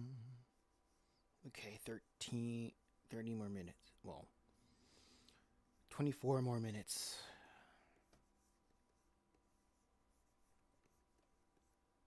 Man, dude. Only I didn't even get a lot done with this 3 hours. I'm so mad.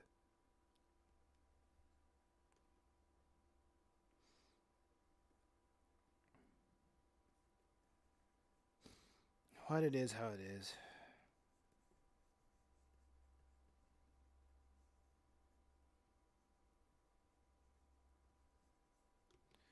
It's a marathon.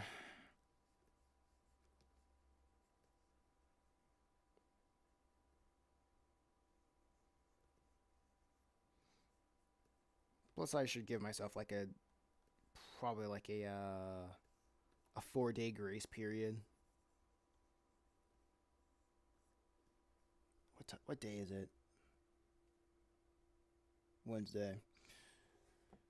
Yeah, I should give myself a 4 day grace period because of the whole convention and the burnout day, the day of rest.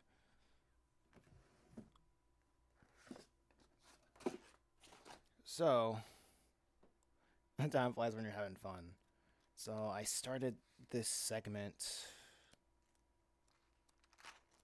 on New Year's Day, and I expect it to be done today. Well, tomorrow, and that's not happening. So if I manage to, I don't even think I'll finish this in like the next 4 days. And the next four working days would be 2, 3, 4. Next to this upcoming Tuesday, and that's not gonna work. That's not gonna happen. Most likely, this is gonna take like 3 weeks. I expect to take 3 weeks. So this probably will be done on the 15th, and that's MLK Day.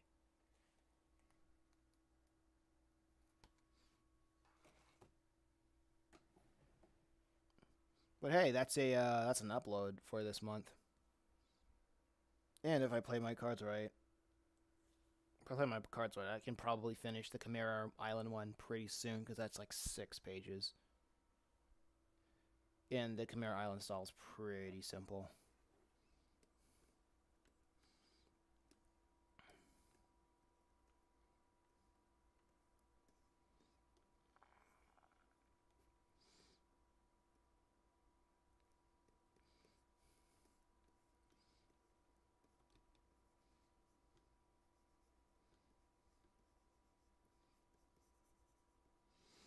I remember when I was like at the convention, I remember people asking me like which one's my favorite one that I work on. And I think Chimera Island is the one that I think about the most, honestly.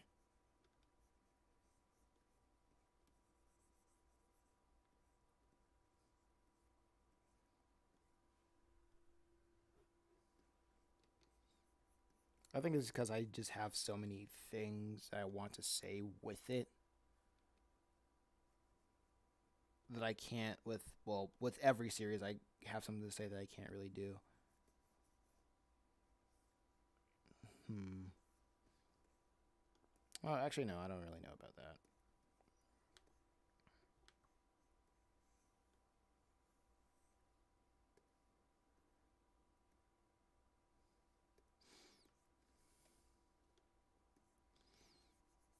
I just think it's lame that like I'm stuck on a delay or something.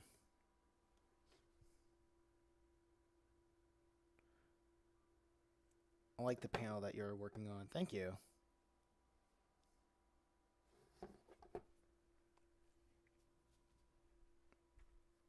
An embrace. Yeah. Dang, these Rockstar guys are really annoying with their thing. Yeah, because it's a 3 part thing. Let's see, let's see. Well, let me see if I can pull up all the thing. Pull up all the pages so I can tell you what's happening. Okay, so first we have a burning building right here, as you can see through the sketches. And I'm gonna draw like a crowd of people, and it zooms in on the guy in the center, and he's walking away from the crowd. And our protagonist over here, Malik, he noticed the guy running away from the crowd, and Malik is like, "Wow, that guy looks suspicious." and he says, "Metal Hero, break his legs," and Metal Hero doesn't respond. And he's like, "Why aren't you responding? I gave you a command." And Metal Hero's like, "I need your sister here to comply with that command." And he's like, "She's not here right now. Just shape up." And somebody from the building screams, "Help!" And Metal Hero leaps to action. Where's the Oh wait, I forgot to add in page 37. Page 37. Metal Hero crashes into the side of the building, and he lands, and he sees the people calling for help, and the building is like covered in soot and smoke and fire, and these people are kind of trapped inside. These three people, they see a gigantic robot walking towards them. Let me turn this thing on. And it goes chugga chugga chugga because he's so heavy, and he's like walking towards them, and they haven't seen this monster before, and they're all shocked, and they're like, we're gonna die today, until double page spread. Boom, he jumps all three of them out before it explodes, and they're all still crapping their pants.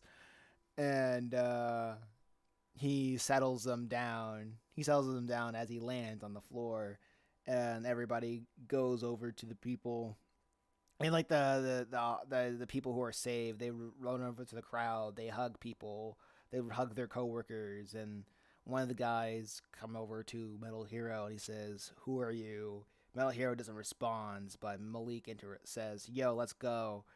That was awesome. And what was it? Last page. Where was the last page? The last page of this chapter, he's like, "Yo, let's get some McDonald's," and then Metal Hero walks away from the man talking to him and follows Malik.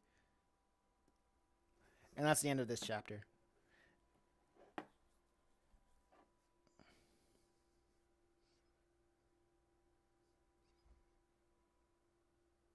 I'm liking the direction. Yeah, this one's right now. This one's my I guess least favorite one of out of the four, because I know I could have done so much better in terms of direction, but we've kind of gone like so far in. Because I already thumbnailed everything. This one's going to be about like 110, 20 pages. And like after this chapter, we're kind of less than halfway done. Um, and I think I don't like it that much because of how slow it is. I like the art. I like the art direction. I think the art direction is like my favorite thing about it. Um, One other thing that I do like about the series is how real like the character interactions are between Malik and his sister Michaela.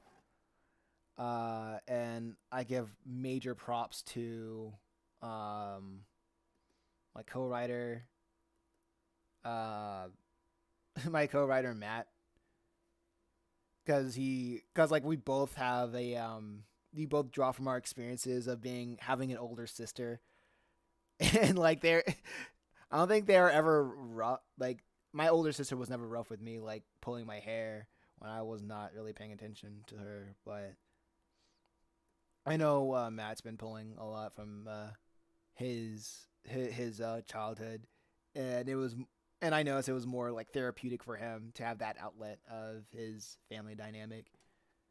And if it wasn't for him, it would be a completely different thing. But we originally had this idea to be just a one shot of like a contained story of like I wouldn't say a one shot, but just a contained 120 page story. But after writing the first book, I had the idea of what I wanted to do if we did a second book, and we have like the skeleton of it down, the direction of it down. We just haven't really sat. We only written like one chapter of it so far. We want to do like 10 chapters for volume two. We want to have like 3 volumes in total, but volume two is going to be twice as big as volume one. Volume three, we don't really know about that yet, but I do know the themes of volume three. Um. So yeah, This was pretty much uh what we were what we were learning. We're learning as we go, and I really just like the character of Malik. He is literally just a kid. It's like the first generation of Ben 10. You know, that's how I kind of see him. He's like a mix of Ben 10 and Iron, and like Hogarth from Iron Giant. Hogarth. I forgot his name. Most likely pronounced it wrong.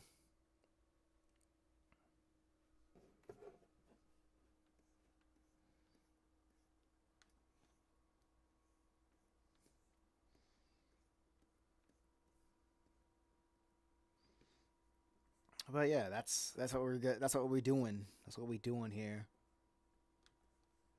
with this one specifically.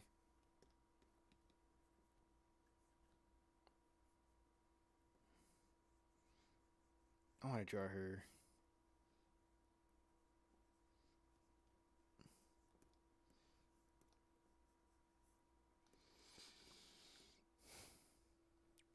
Let's see.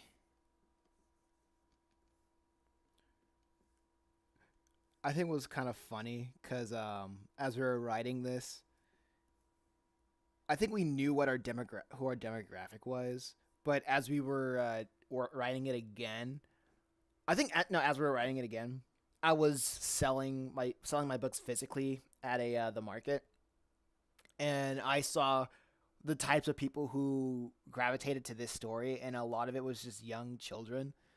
And I think I really appreciate how I do the segmented stuff because it gives me a lot of time to like change some things last minute. But so when I noticed how what was the audience for like Metal Hero, I just felt uncomfortable with some of the jokes that we had. So we kind of changed it a little bit. Like for example, when Malik when he stopped the guy, then we sees the suspect running away from the burning building, instead of him saying break his legs. Uh, Matt he really wanted Malik to say Metal Hero, kill that guy, kill that guy, and I was like, oh man, that's probably real. That's so real. I'm like, no, no, not yet, not yet. Also, parents don't really check what they're buying for their kids, and that's crazy. I feel like we could, but parent like that is so real. That's so real.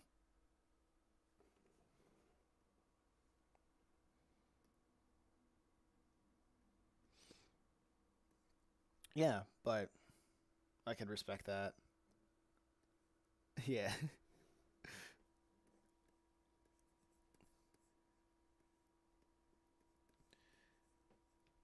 and also limitate. Like I said, I like limitations.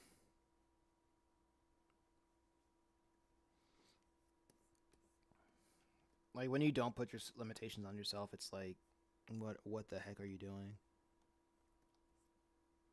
You're like you're setting yourself up to overload yourself with your with freedom. Like freedom overload is real, and it just causes a lack of direction.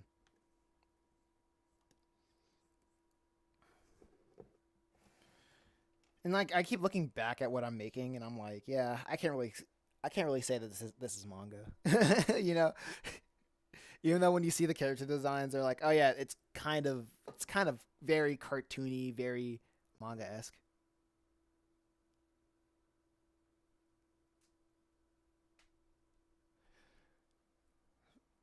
You can see the egg styles, but yeah, unfortunately, my manga isn't for kids.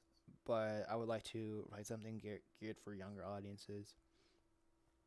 Yeah, I completely feel that. I think that's what I ended up doing uh, when it came to writing four series at the same time, because Chimera Island was was geared toward is well not was it is geared towards women and younger girls, and I wanted to do that because it was something that I haven't done before. And I was like looking up like, oh yeah, what is the essence of shojo or what is the essence of josei? And I know those genres really like to focus more on um human connection, and I was like, oh yeah, I want to do that.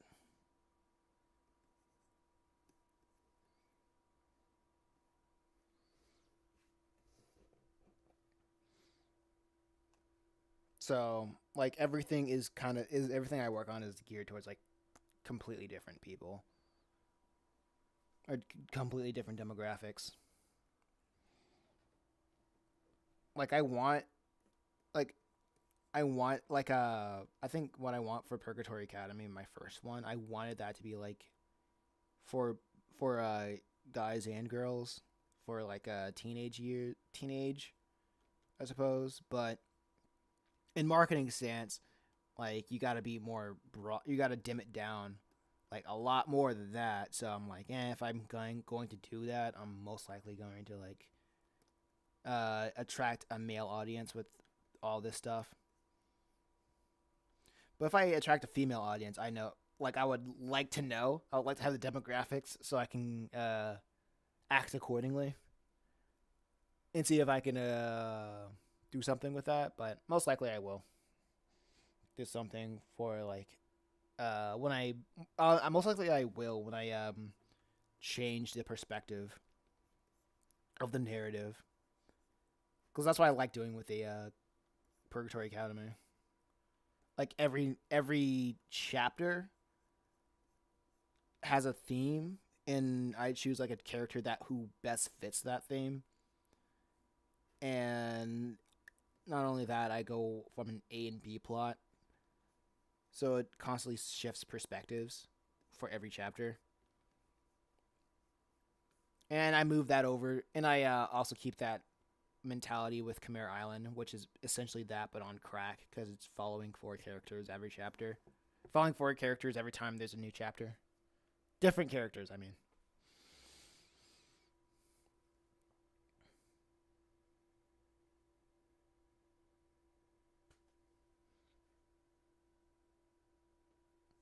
I'm writing a horror manga next, but with 4 to 5 stories, short stories, and a hostess to present them. Well, that's cool. Wait, what kind of story? What message do you want to say with that?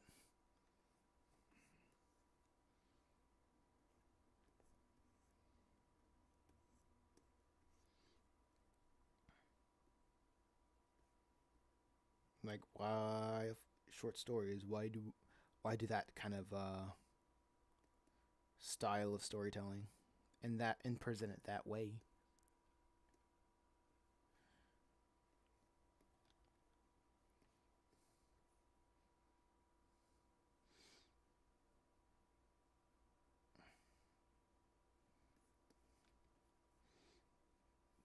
Man, this took forever.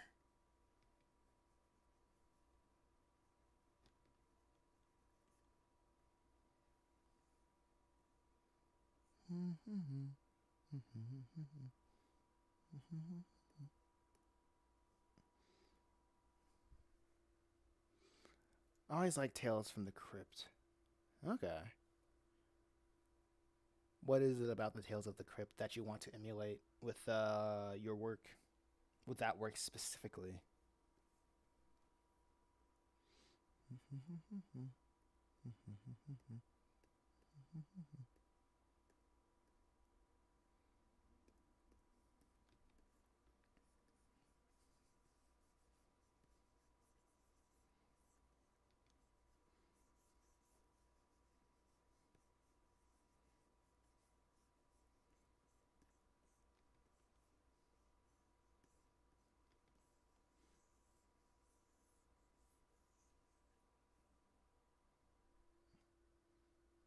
Like Junji Ito. Okay. I still haven't seen anything made by Junji Ito. Goodness gracious. Well, I've been playing a lot of video games, so I have to pick and choose my um off times wisely. Maybe I'll get into that.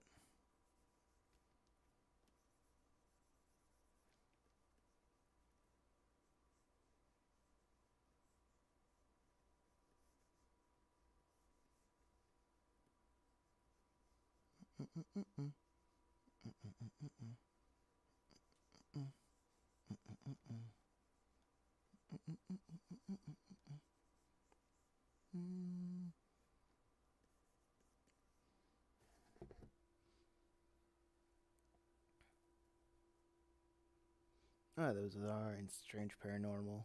Okay.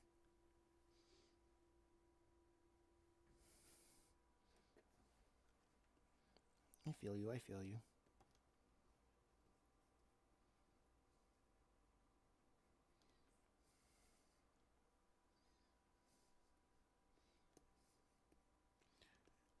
I'm gonna draw the old guy here.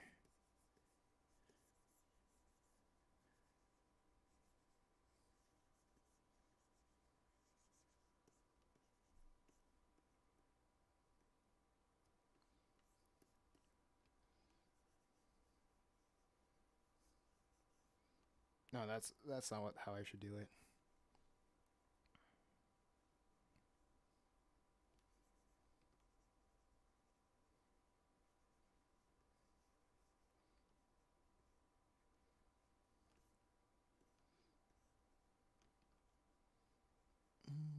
Hmm. That's cool. That's cool. Okay. 10 more minutes, bro. 10 more minutes.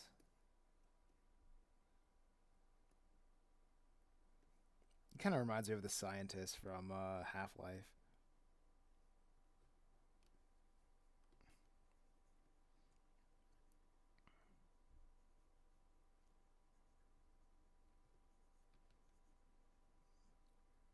Let's make intrigued.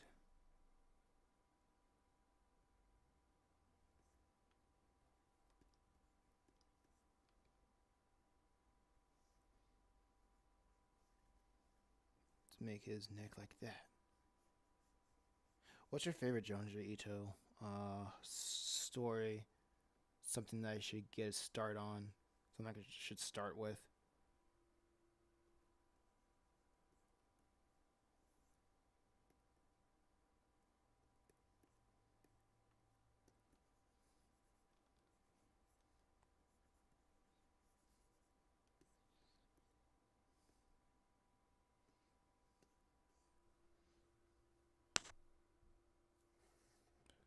Oh, what games are you playing?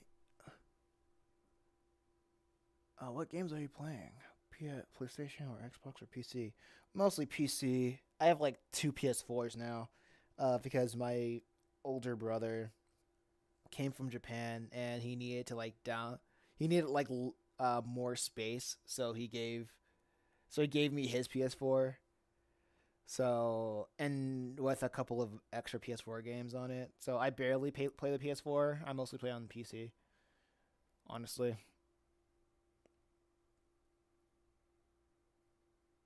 I in like on PC, I mostly try to finish my backlog of games, and I mostly play whatever Epic Games give out for free. I think the only game that I missed out on was the new Saints Row game, and I'm not paying money for that. I refuse.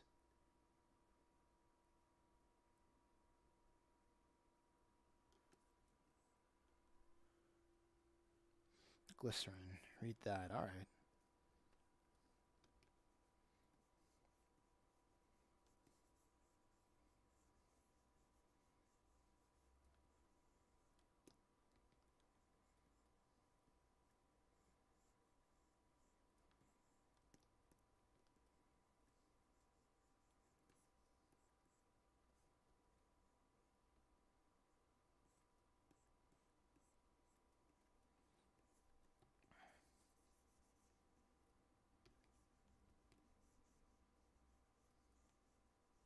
I'll check. I'll give it a check.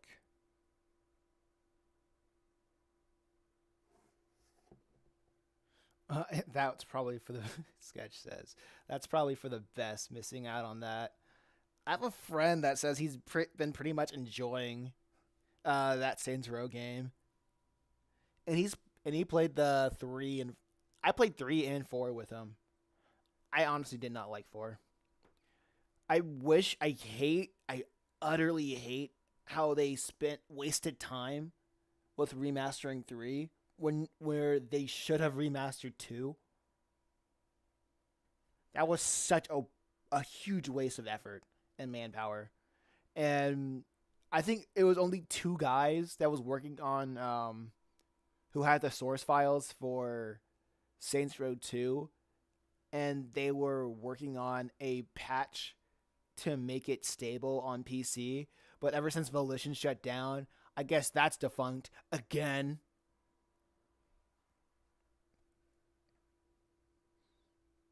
But hey,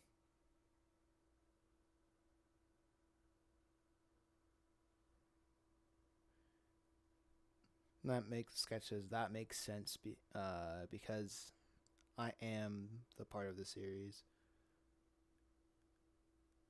dying after one and two crowd.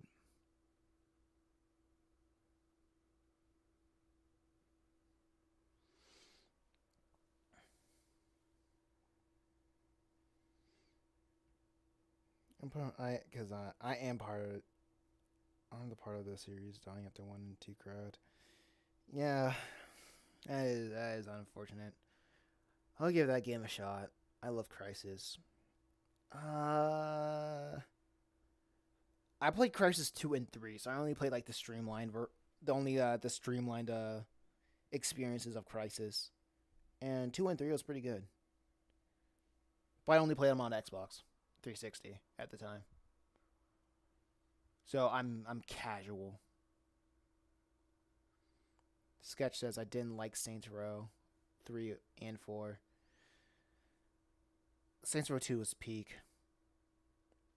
I have Saints Row 2 for PC. It's just not optimized, and I don't freaking.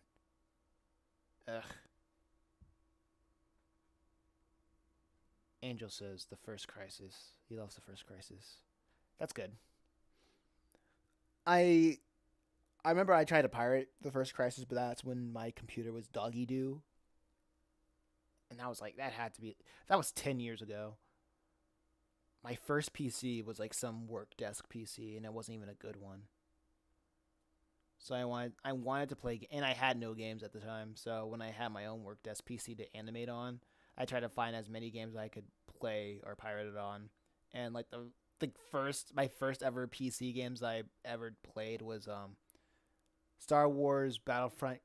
Star Wars Battlefront 1 and 2, Frontline Commando, this GTA trilogy, and the GTA 3 trilogy, and Half Life 1 and Max Payne 1 and 2.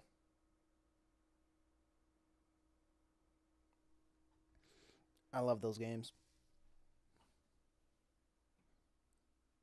But as time went on, I kept getting better PC parts, and I understood how to build PC components. Well, how to build a PC. And I'm still sticking with the one that I have, like majority. I'm still sticking with the case, the build that I just been slowly improving upon since 2016. I think the only thing I upgraded was with the one that I have right now is a I only upgraded the GPU and the RAM from 8 to 16, and the GPU I upgraded from like a GTX 960 2 GB to a RTX 580 8 GB, and it's still running pretty well. And I think I have like a 20-year-old graphics card because I have like an i7 2600K, and I can't even overclock it because my motherboard won't let me.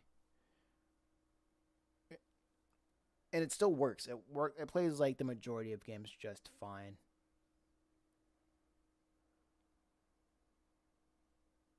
Wait, when did the i7 2600K come out?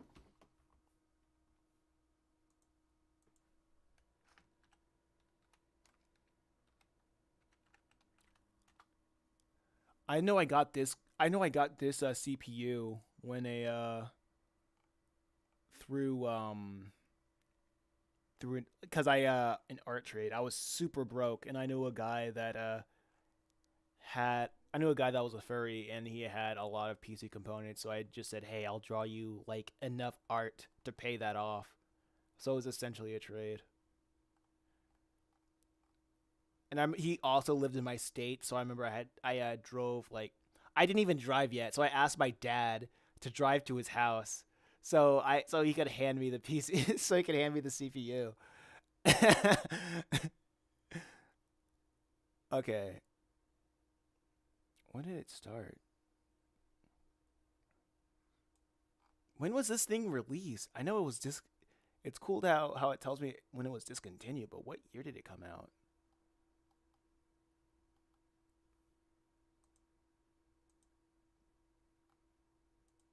That's what I'm trying to look up.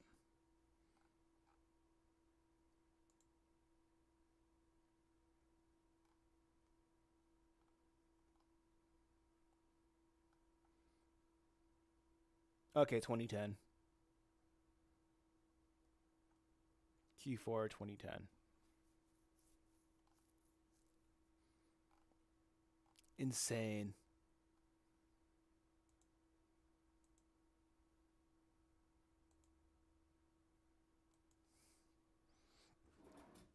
Did you tell your dad how you could afford those parts? No, my dad didn't my dad still doesn't know the first thing about building PCs. So,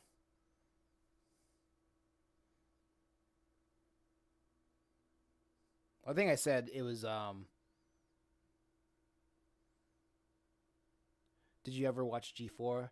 No, like I didn't.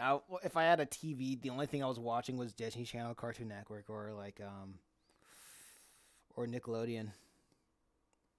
Like anything else was like I don't care. And if I want to watch like anything gaming related, which I didn't, and if I did, I would have went on YouTube. So that wasn't really my era of watching stuff. And plus, I didn't really get. I really didn't get like gaming stuff because I'm broke. I'm not gonna play any of these games, and if I could, like I would play it pirated, like pirated or homebrewed through the Wii, because emulating Nintendo, like homebrewing Nintendo consoles is like the easiest thing ever. A caveman can do it back then.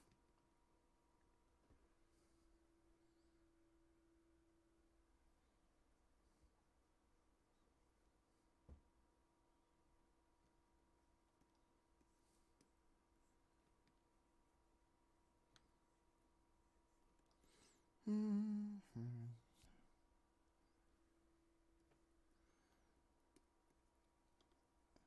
Like I had a friend, and like I had a group of friends who, well, a friend who loved G4.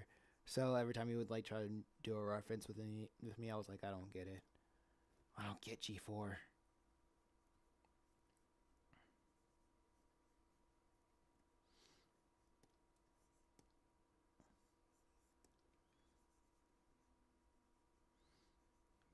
YouTube took my life.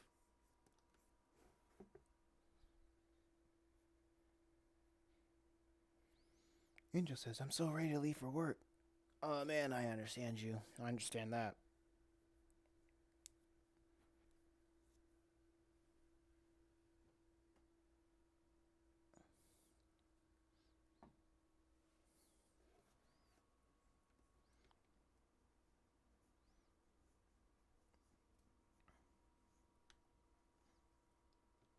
Okay.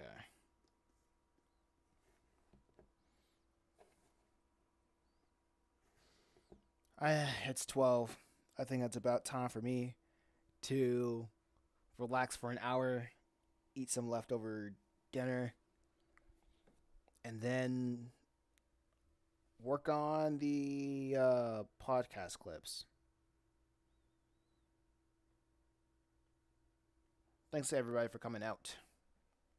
I'll check y'all tomorrow. I'll check out another date. I don't know when I'm gonna stream again, but this was fun. This was fun.